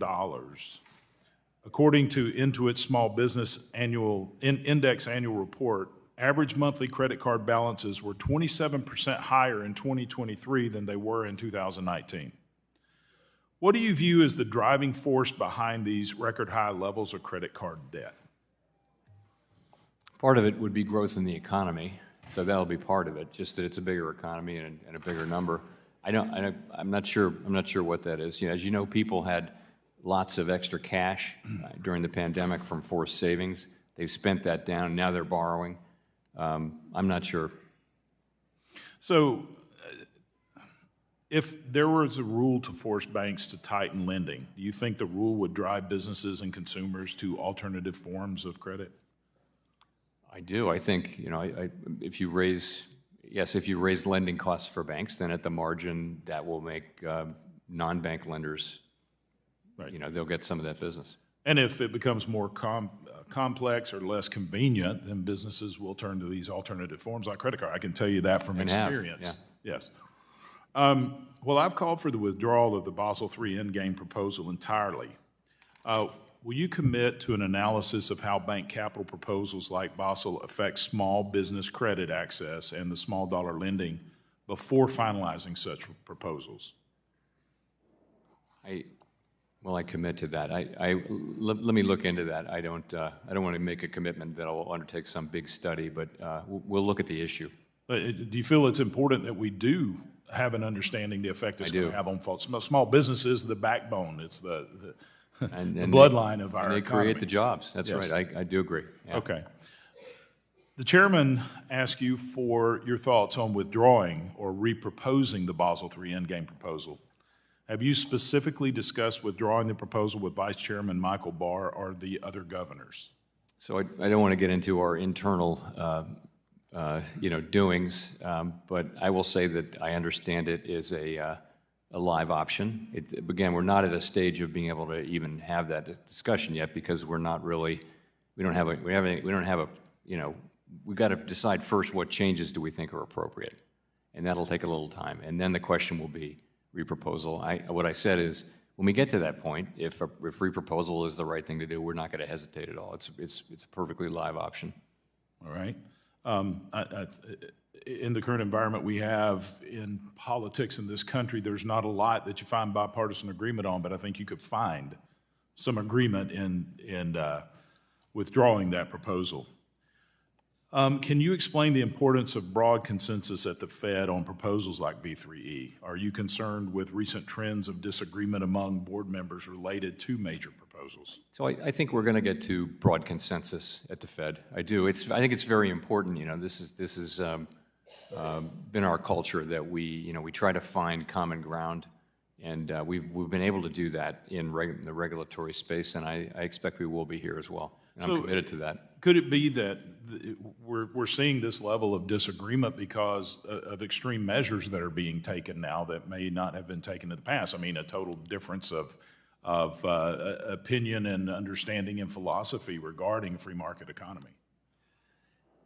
I won't speculate, but I will point out that 4 of the 7 governors during the open board meeting at which we put it out for comment expressed real concerns, very specific concerns about the proposal, and said we would look at the comments when they came in, and that's what we're doing. All right. Do you feel that they have validity in their concerns? I was one of the 4, so yes. All right. With the few seconds I have remaining, there's a recent report of FinCEN working with financial institutions to query legal purchases made by American citizens. Has the Federal Reserve been instructed within the past 3 years by Treasury or anyone else to search Americans' legal transactions? Not that I know of, no. Okay, thank you. I yield back. Gentleman from Illinois, Mr. Foster is recognized for 5 minutes. Thank you, Mr. Chair, and thank you for being here. As Ben remarked, there's a near-term emergency to get the $60 billion in military assistance to Ukraine. And separate from that, there remains a longer-term need for reconstruction assistance to Ukraine, which the World Bank estimates is somewhere north of $400 billion. Now, at the start of the Russian invasion, the free democracies of the world froze roughly $300 billion in Russian currency assets, primarily at European banks and financial institutions. And the Biden administration and many of our allies have recently taken the stance that those assets should be leveraged somehow to provide reconstruction resources to Ukraine. I support this concept, and I believe that additional action should be taken to ensure that we hold Russia accountable. But there are real concerns on the impact that this might have on central banking system, on the primacy of the dollar, the euro, and so on. And so my question is, have you seen just the act of freezing these assets, and not seizing them, but simply freezing them, have you seen deleterious effects on the primacy of the dollar, the confidence in the central banking system? Is there any visible downside from the act of freezing that's visible so far in the 2 years since we've done it? I can't point to any. I can't point to any. Okay, so that's an interesting observation when we think of taking the additional step of actually seizing them, that at least so far, because, you know, to my mind, having them frozen is as violent as and as violent as seizing them outright. And so that's interesting that so far we haven't seen that. Now, in terms of the Basel III and so on, there is there's a frustration I've had over the fact that directionally the effects of these are clear, but the magnitude of effects are not. You know, for example, if you talk about the effect on the prices seen by derivative end users of increased capital requirement, directionally it's clear. If you raise capital requirements, banks will withdraw from these markets to some extent. Other players will step in partly and take up part of the slack, and the spreads will increase and so on. Is the data that you've collected enough for you to actually estimate the magnitude of these effects instead of simply the direction? I think it's really hard to get down to the micro level and try to assess that, because you're right, there would be multiple effects. But you do know that you know the direction, you know what the sign is. That's right, but you know if you can avoid financial crises with a microscopic increase in prices seen by end users, that's one thing. If it's a very large difference in the price, so that the magnitude matters a lot when you're doing these balancing things. And a lot of it depends on, actually, you need a model for how the different market players will react. And is that really not going to be in the scope of the analysis that you anticipate from the quantitative?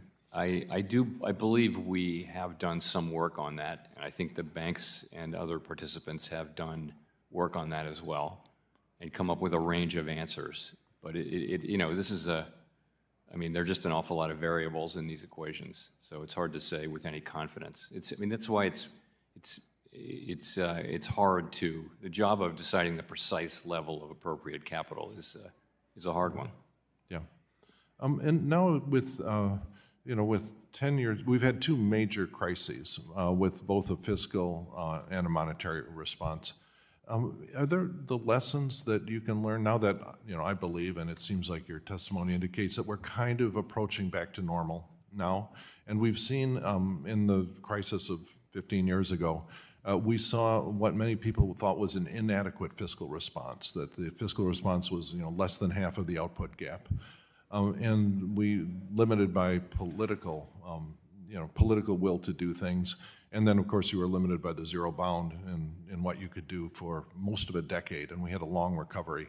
And the comparison, you know, to the COVID recovery has been very sharp, and it's quite remarkably put us right back on that track. Are there any lessons that you've sort of drawn about the importance of the getting the right balance of fiscal and monetary response to these shocks?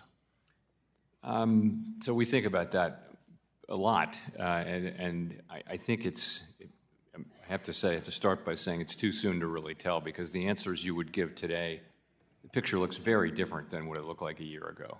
And so, and a year from now, we'll be looking back going and saying, we've learned so much more. So I think the pandemic is still writing the story of our economy right now, and we should just be prepared to be surprised with the next chapter, as we were with 2023, the very strong growth, the sharp decline in inflation while the labor market remained very strong.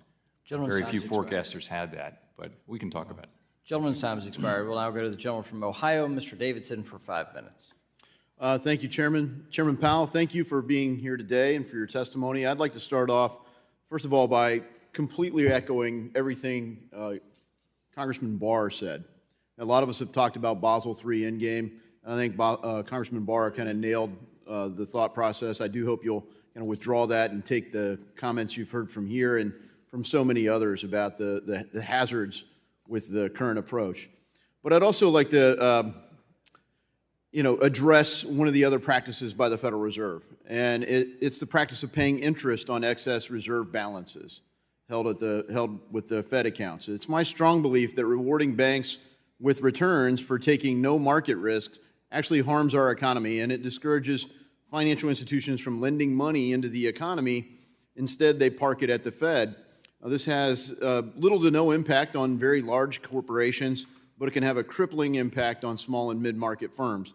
And we especially saw this in the long recovery as Dodd-Frank was implemented in the Obama years, transition to the Trump years. We changed some of that mindset with a lot of other policies, but we saw a strong surging economy.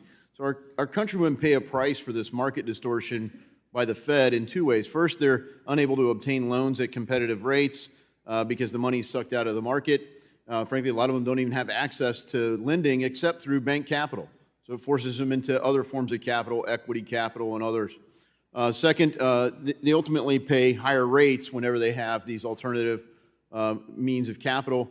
And so today I've introduced a prohibition on the IOER Act, which would prohibit the Federal Reserve from paying interest on excess reserves. By eliminating IOER, we can begin to return our economy to the undistorted free market economy it's supposed to have.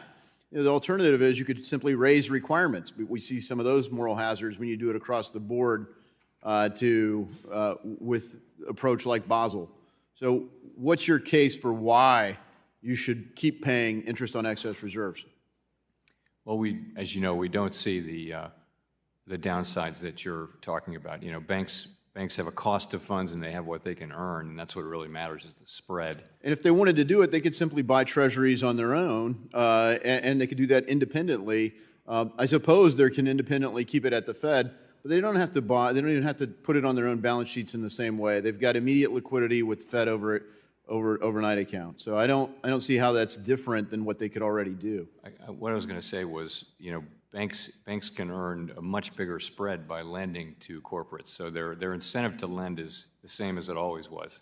This doesn't affect that. You know, really, it's they have a cost of funds and they have the ability to have reserves, but you know that's not going to. They're not earning a profit on that.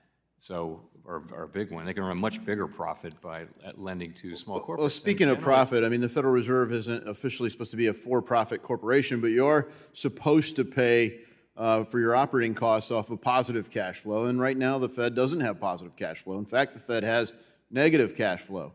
So it's not entirely unrelated that the Federal Reserve operated at a $114.3 billion loss in 2023 and currently is carrying a $133 billion loss on its balance sheet this year. So it's, you know, not the right approach, I think, to be paying essentially that much out in excess reserves to banks that are holding capital in the Fed when they could be deploying it into the market. So right now, the interest you're paying banks and money market funds exceeds the income you're getting on the $7.6 trillion balance sheet assets that you have, to the tune of $133 billion asset. So, you know, effectively, the Fed is operating at an operating loss. So what's the path back to cash flow positivity for the Fed? As you know, for many years during the QE, large balance sheet period, we've contributed way over $1 trillion in net earnings to the bank, which to the Treasury Department. So you can't look at the loss without mentioning that we've been, you know, giving effectively $100 billion a year in profits every year to the Treasury Department. So the other side of that is when we raise rates to do the job you've assigned us to get inflation under control, when we do that, we absorb paper losses. It has no effect on our operating the way we operate the Fed. And you know, if we retained all the earnings we have, then it wouldn't be a problem. But we don't do that. We give that money to Treasury. Thank you. And I think the last thing is I just encourage you to halt any effort to develop a central bank digital currency. It doesn't need designed, developed, and it certainly doesn't need established. I yield. The gentlewoman from Ohio, Ms. Beatty. Mrs. Beatty is recognized for 5 minutes. Thank you, Mr. Chairman, and thank you to our ranking member, and thank you, Director Powell, for being here. Let me start by saying thank you for the monetary report. I've had a chance to try to peruse it, and there are headings in there that says the labor market remains strong. You'd probably agree to that, your report. I would. Let that say that's a yes. Also, it talks about unemployment rates being low by historical standards. You'd agree with that? It also states that the global pandemic played a huge role with the inflation rate, and inflation rates are on the decline. It's reported in several charts in here, and also substantiated by the Federal Reserve of New York and Michigan surveys that I've read.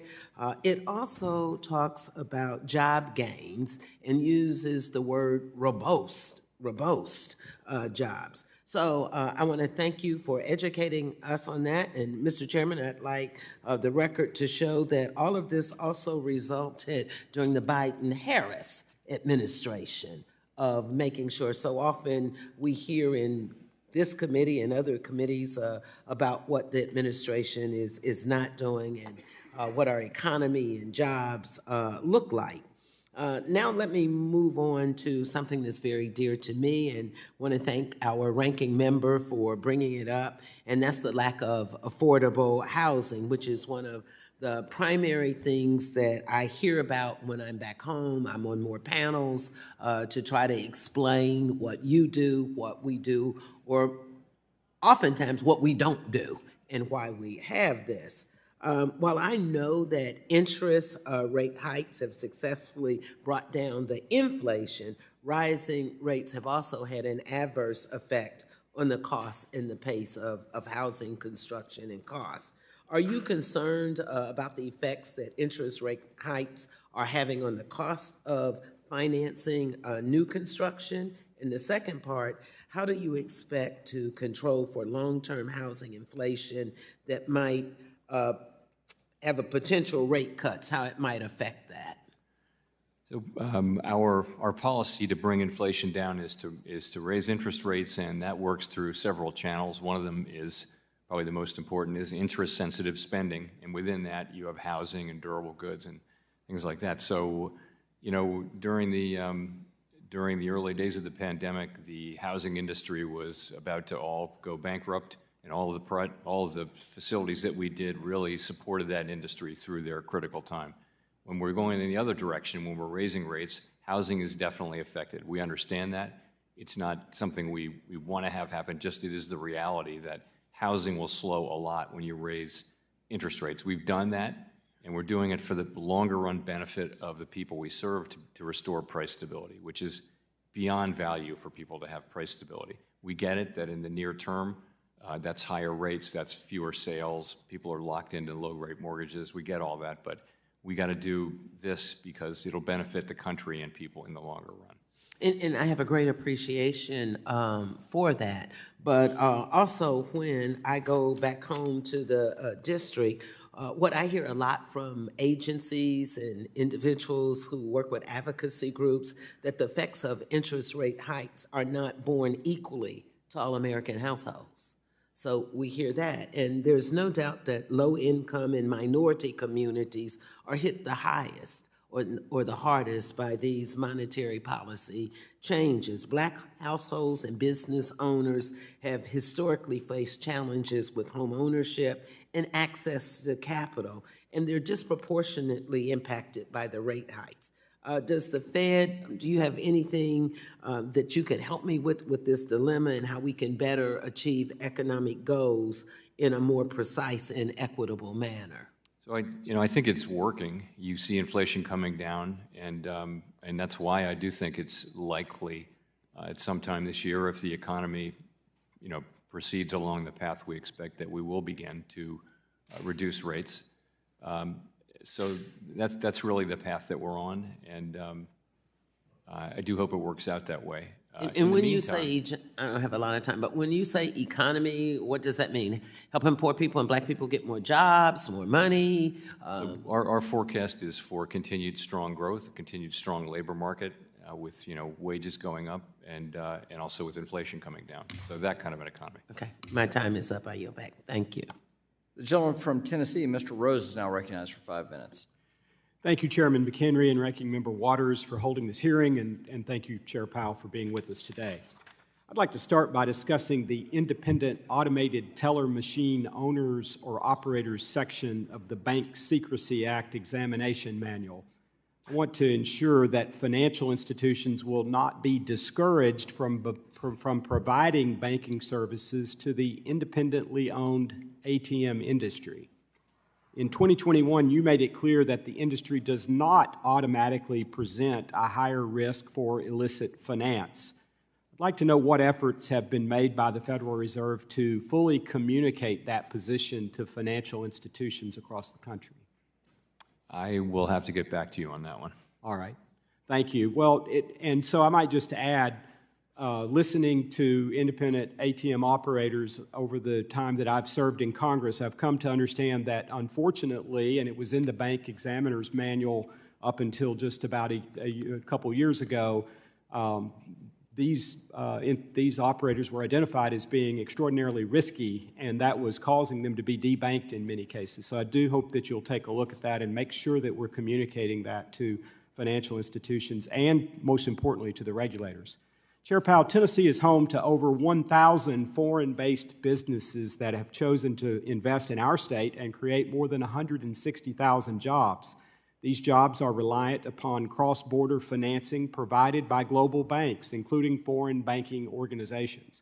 The Federal Reserve has long maintained the principles of national treatment and equality of competitive opportunity when regulating foreign banks and assessing them based on their U.S. operations. Are you still committed to these principles?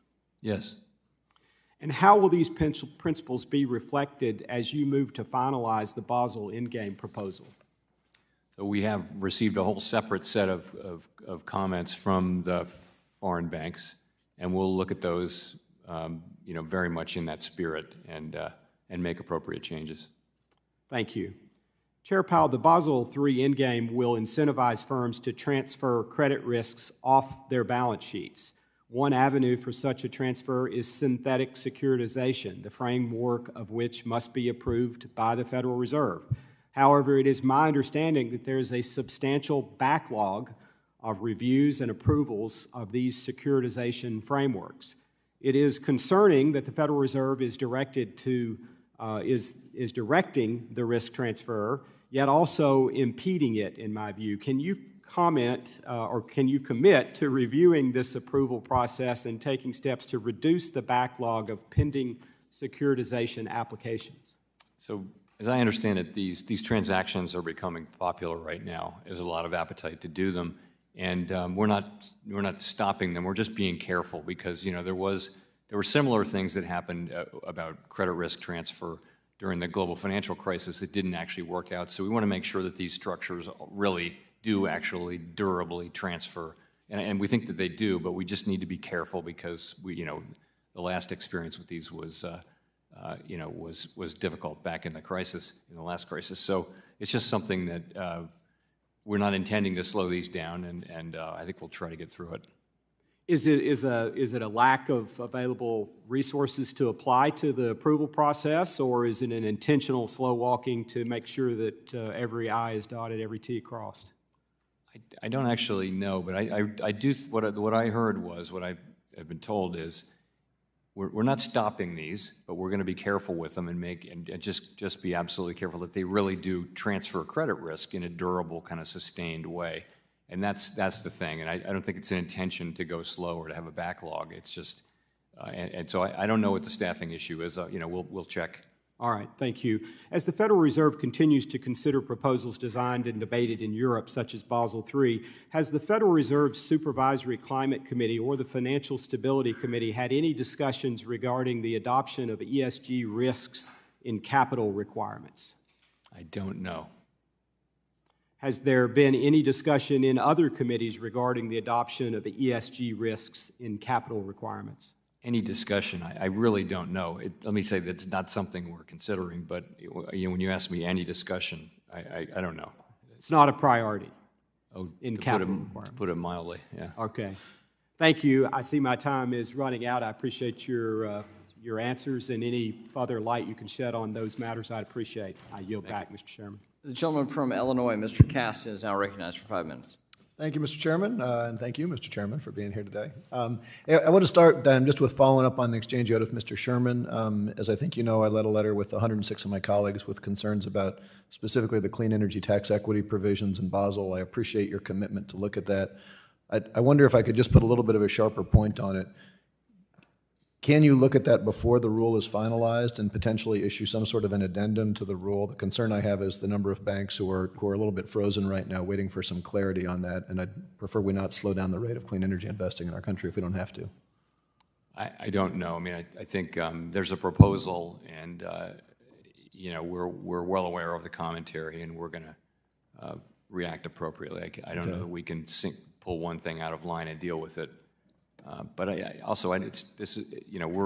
we're making good progress, and I think we'll be back reasonably soon with some answers. Okay, well, time is of the essence. Appreciate anything you can do. Second thing, good thing about going late here, you get to follow up. I want to follow up on your discussion with Congresswoman Garcia here.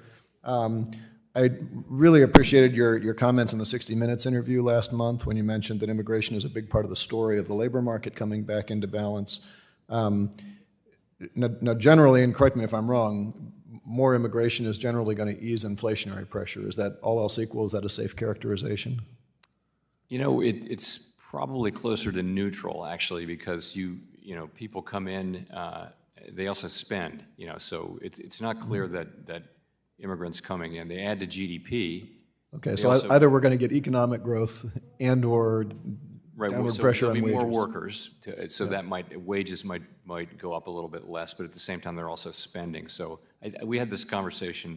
It depends on what you assume, but I think it's better to just assume it's sort of broadly neutral from an inflation standpoint. So I guess, and maybe you've answered the second question, but given as you all are using the Census Bureau data that is more conservative than the CBO data, and obviously we're all making estimates in the future, can you speak at all to whether your forward views on economic growth and inflation, how sensitive are they to your assumptions about that census versus CBO data on what the actual level of immigration is to the country right now?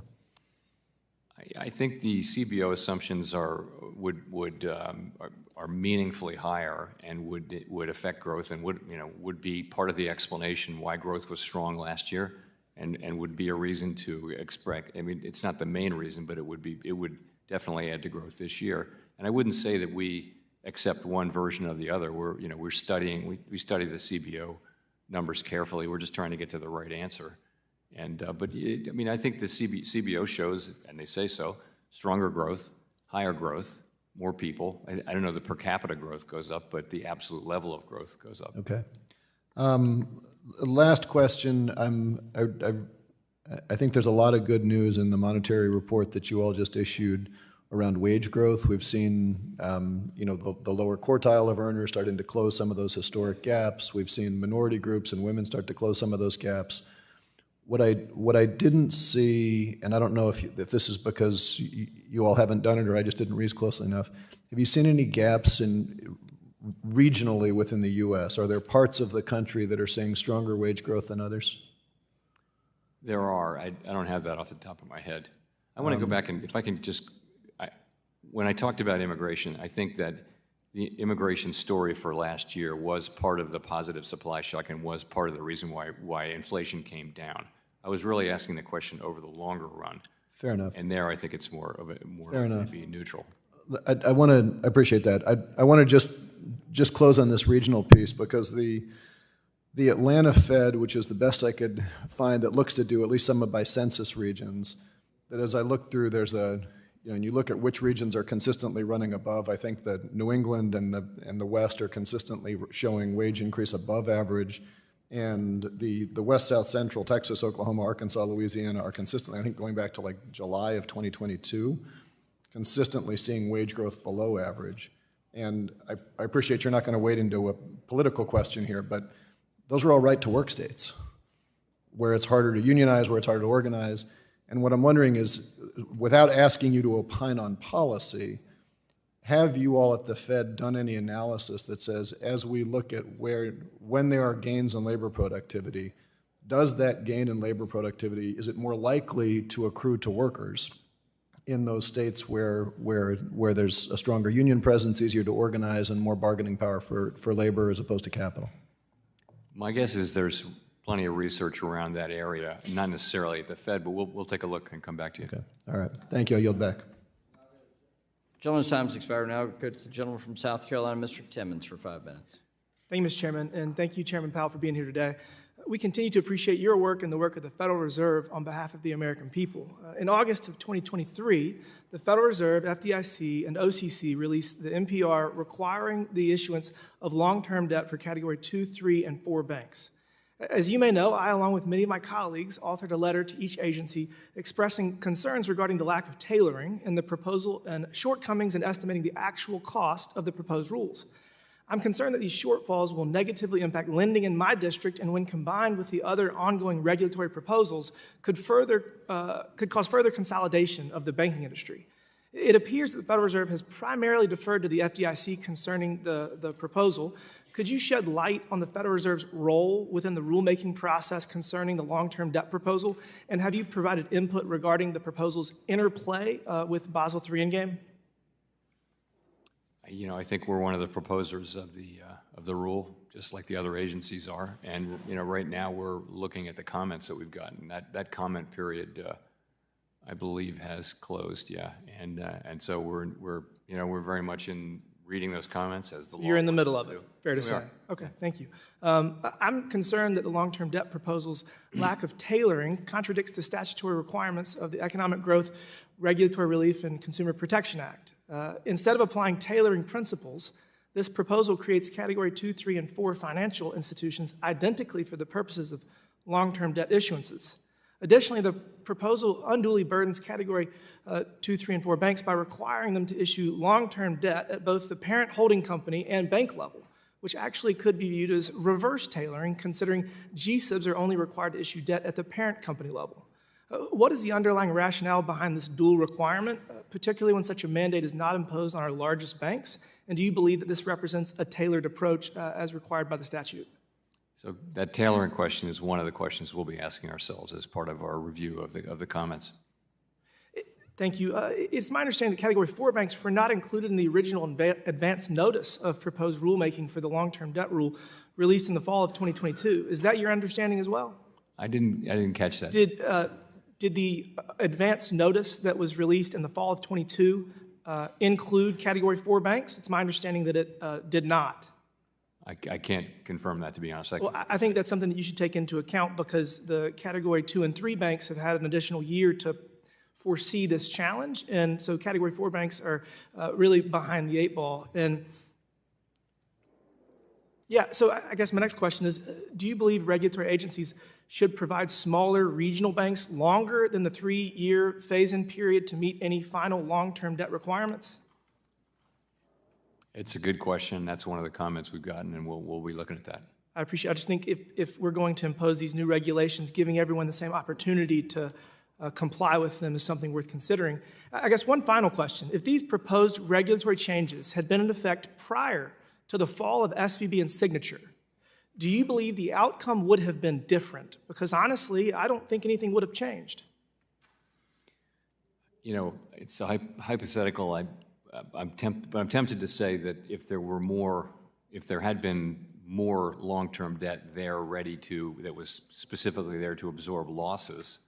They were nowhere near being solvent. But I guess that's something I think y'all should take into account, whether if these proposed changes to our system that are designed to make it more resilient would have actually caused SVB and Signature to have a different outcome. Because again, It just seems that my colleagues across the aisle let no crisis go to waste, and these are changes that would not have, in fact, prevented the calamity that they are justifying the changes based on.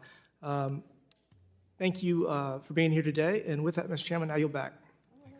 Gentleman yields back. The gentlewoman from Massachusetts, Ms. Presley, is now recognized for 5 minutes. Thank you. Due to the Fed's aggressive interest rate hikes, mortgage rates have surpassed 7%, rising to 20-year highs, leaving many credit-worthy and mortgage-ready homebuyers without a path to home ownership. This is a problem for everyone. It's an urban issue, it's a suburban issue, it's a rural issue. Chairman Powell, I welcome the decision of the Fed to pause rates at the end of last year. But for families in my district and across the country, that is not enough. We need the Fed to start cutting, because like the rent, interest rates are too damn high.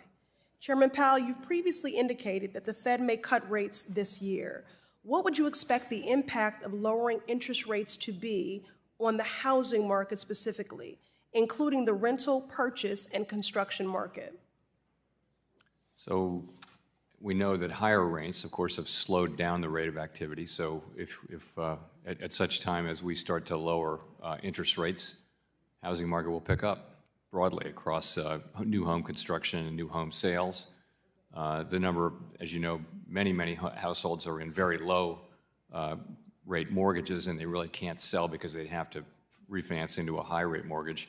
That'll go away over time. So ideally, the housing market would go back into a more normal phase, but one with lower inflation in the broader economy. Right, so just to further reiterate that, interest rate cuts would have a great benefit. Just yesterday, actually, I met with a number of representatives from state housing finance agencies from throughout the country, and they were talking about the barriers to affordable housing projects given the current interest rate environment. Obviously, higher interest rates have raised costs for affordable housing developers, and many of them have chosen to slow down or halt construction entirely. So fewer homes are being built, which means fewer people are being housed. So given that would you agree? So given that we already had a massive shortage of affordable housing supply prior to the pandemic, when interest rates were below 2%, the current rate, 5.5% rate, has been devastating. And the price of homes across the country have remained stubbornly high. It's clear that the current state of our housing market is impacting everyone and disproportionately hurting those who need stability the most. Does this concern you? So our job is to do price stability and maximum employment. We don't target the housing market, and we're doing our jobs. That's what we're doing. It's not something we want to see, but does this is impact the on the path housing to restoring market? price stability. But does it concern you, Chairman Powell? Does it concern me? Yes. Fewer homes are being built, so fewer people are being housed. This is the job we've taken on. All right. Well, it concerns me greatly. Chairman Powell, the Fed's interest rate hikes have not been sufficient in addressing housing inflation. Do you agree that we need a more robust fiscal response to increase the supply of affordable housing and to lower costs nationwide? So we don't take opinions. We don't express opinions on things like that. I will say that there is a structural housing shortage in the United States, and that's really the longer run problem. The problem with high interest rates is a short run problem. The longer run problem is lack of supply. Well, that's why it is critical that Congress pass legislation and appropriation bills that will make those necessary investments in housing for all. Given the way that Ranking Member Waters fought for a $150 billion investment in housing and Build Back Better, I know on this side of the aisle that my colleagues and I are ready and waiting for the Republican majority to take housing inflation seriously. Housing affordability is the #1 issue I'm hearing about from my constituents. Families in my district and throughout this country need relief now. I truly hope the Fed will listen to them and cut interest rates. Thank you. I yield. Gentlelady yields back. The gentleman from South Carolina, Mr. Norm, is recognized for 5 minutes. Thank you, Chairman Powell. I think other people have noted about the crisis in the office building market across this country. That's a line of work we're in. I can tell you it's real. I can tell you the buildings that are effectively vacant It's going to have an effect on the taxes paid. It's going to have an effect on rents. As far as affordability in housing, the rates are one thing, but my good friends on the other side of the aisle don't realize that housing has got over 200 components to it. One of the biggest is gas prices. And as long as we're buying gas from countries that hate America and don't manufacture our own, housing isn't coming down. I don't know how you define affordable anyway.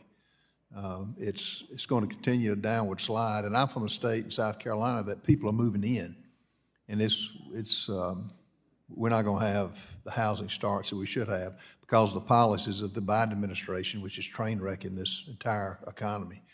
On regulations, on Regulation 2, which is has the guardrails for credit card fees, how do you answer and I know the caps you're looking at adjusting that.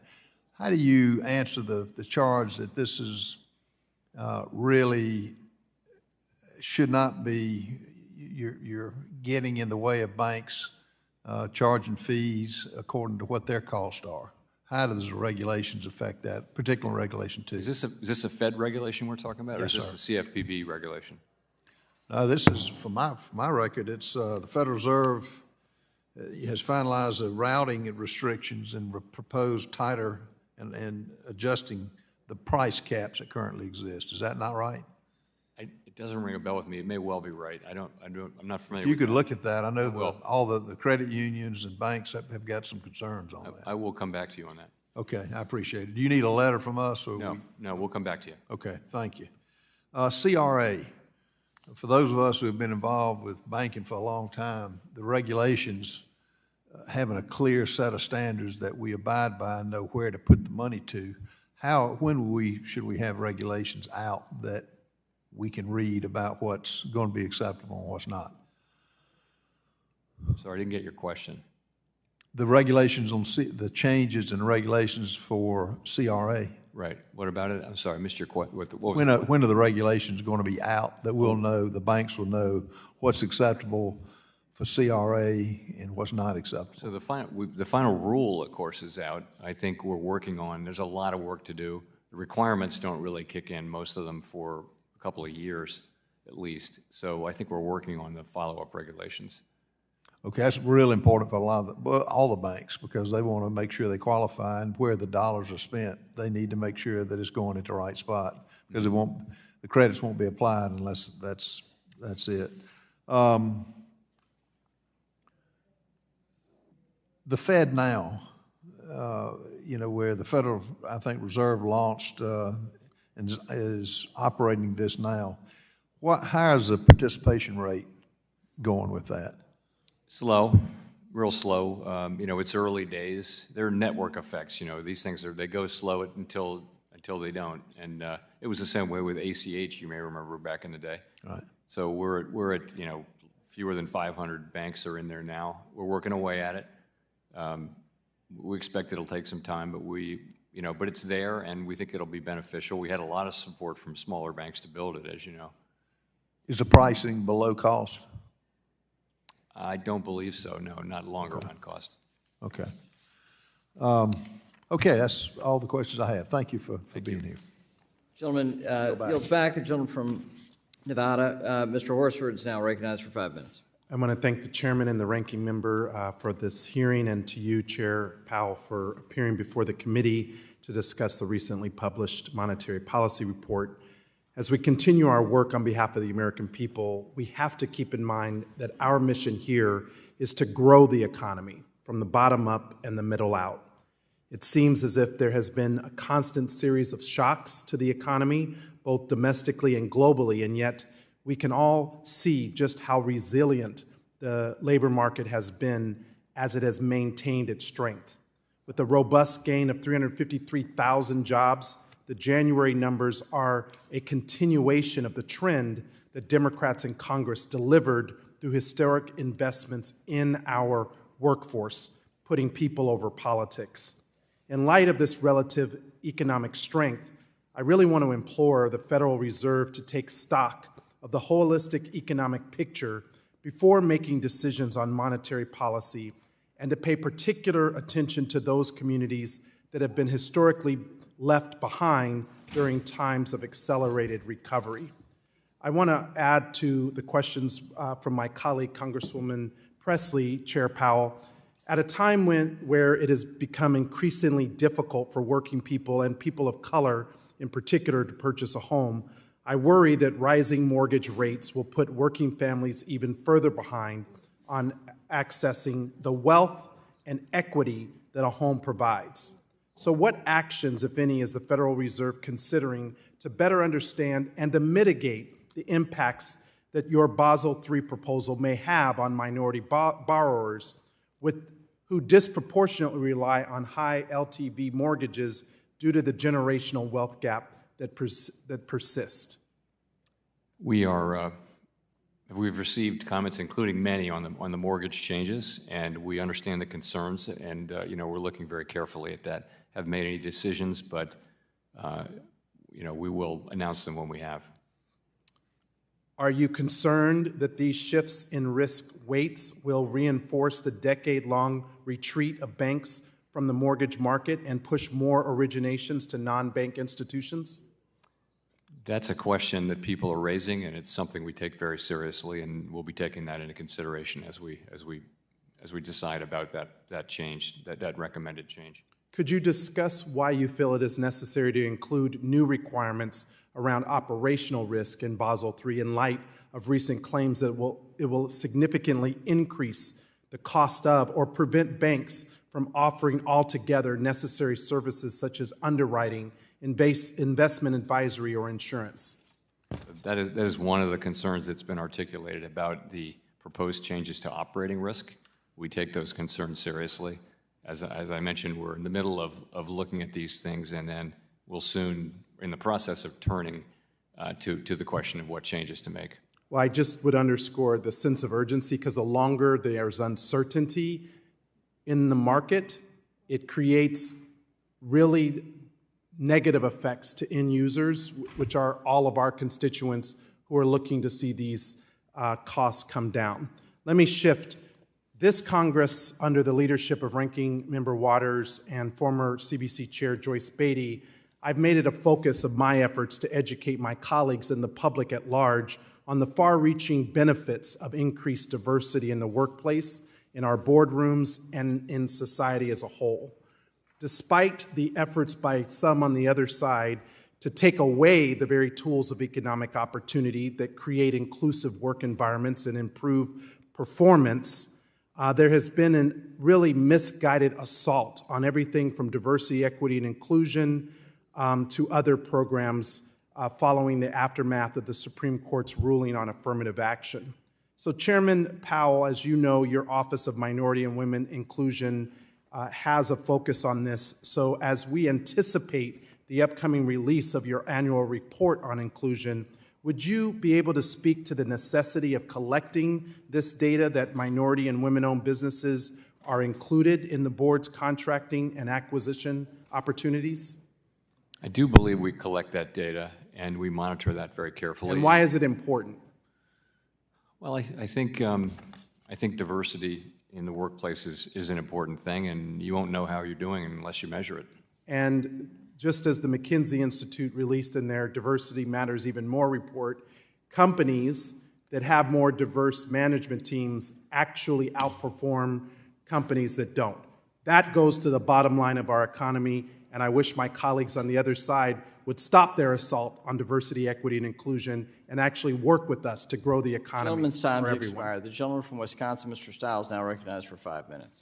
Thank you very much, Mr. Chair. Thank you for being here, Chairman Powell. Appreciate it. You're navigating a difficult situation where we've had stimulative economic policies from the Biden administration, in particular, excessive government spending, investment in infrastructure, specific tax credits. At the same time, we're seeing a regulatory environment from the administration that's also restricting economic growth. We've heard a lot about the Basel III endgame, which you have a chair of. In your opening remarks, you noted that high interest rates are impacting business investment in a negative way. High interest rates are also negatively impacting the housing market. As we look at Basel III endgame, I've heard from a wide array of stakeholders, from those that are commenting on increase in bank capital standards, the negative impact that that would have on the housing market, as well as from the business community, the impact that that would have on their ability to invest in capital infrastructure and increase employment. Does the broad diversity of voices who hold concerns on the Basel III endgame concern you? I would say that I've articulated concerns, and we're reading those comments, and we're very much in the process of assessing what we need to do to address them. Thank you. I appreciate your time on that. Shifting gears slightly, as you may know, the Securities and Exchange Commission held an open meeting today to approve the final climate change rule. It's a significant regulation that I think would have a significant impact on the economy. Can you comment how the Fed thinks about the economic impact of this new regulation or regulations more broadly, and in particular their impact on both inflation and on employment? We don't comment on regulations of other agencies, sorry. And you'll review that if it's put in place, or you'll review the economic impact as the empirical data comes forward? We're not in the business of scoring, CBO does that. They'll look at this and make a careful assessment of the economic impacts and budgetary impacts and that kind of thing. Thank you. I'll shift gears again. One of your two mandates is to maximize employment in addition to maintaining price stability. And as you know, government hiring has accounted for a large share of total job creation. More than 600,000 public sector jobs were created last year, and the federal government now employs nearly 3 million workers. So when you're examining employment data, how does the Fed view the impact of the public sector employment growth relative to private sector economic growth? In other words, how do the two data points factor into your assessment of how the broader economy is performing? So the jobs are jobs, right? But I think we would tend to look at private sector jobs to get a better assessment. Private sector job creation is a better indicator of kind of the private sector momentum in the economy. But we look at both. They both count. And does the dramatic increase in the private sector number of jobs give you any pause or concern as it relates to... You mean in the public sector? In the public sector. Sorry if I misspoke. Yes, the public sector. The truth is the public sector was unable to hire at the beginning because wages went up a lot in the private sector at the beginning of the pandemic inflation, and public sector can't respond to that. So there's some catch-up hiring going on there now. Now that things are settling down to normal, I think there's some catch-up hiring. I'm not sure it's an issue we're concerned about. Okay. I'll shift gears in my final minute just to talk a little bit to get your perspective on the macroeconomic developments that are having an impact on our monetary policy, specifically as we think about the potential for a productivity boom, from AI to work at home to other factors. The data is probably too early to tell whether or not we're having a true productivity view, but how does the Fed view the adoption of some of these new technologies, in particular AI, as it relates to labor productivity? So everyone's looking at AI for that question, and it's hard to say, actually. We've had really nice productivity in the last year or so, but it's probably still very much affected by the post-pandemic factors that we're seeing. I think we need to see more to understand whether there is a longer-term boom. AI certainly has the capacity to either augment labor or to replace labor, and that's a key question. We really don't know which of the two it will do. Tons of money being invested in it, and so it's likely to drive significant productivity. I would say right now technology, but also higher labor mobility, a lot of people quitting during the really tight labor market, and also the rise in startups. There were a lot of people started companies during the pandemic. Those are the kind of things that do add up to higher productivity over time. So there is hope that we'll see some productivity out of this. Thanks for your comments today, Mr. Chair. I yield back. Gentleman yields back. We'll go to the last questioner of the day, the gentleman from New York, Mr. Torres, for 5 minutes. Thank you, Mr. Chair. Mr. Chair, I have several questions about some of the most common complaints that I've heard about Basel III endgame. I have an open mind on the subject, but I want to hear your response to some of the arguments that have been leveled against it. First, the Fed has repeatedly reassured the public that the banking system is well capitalized.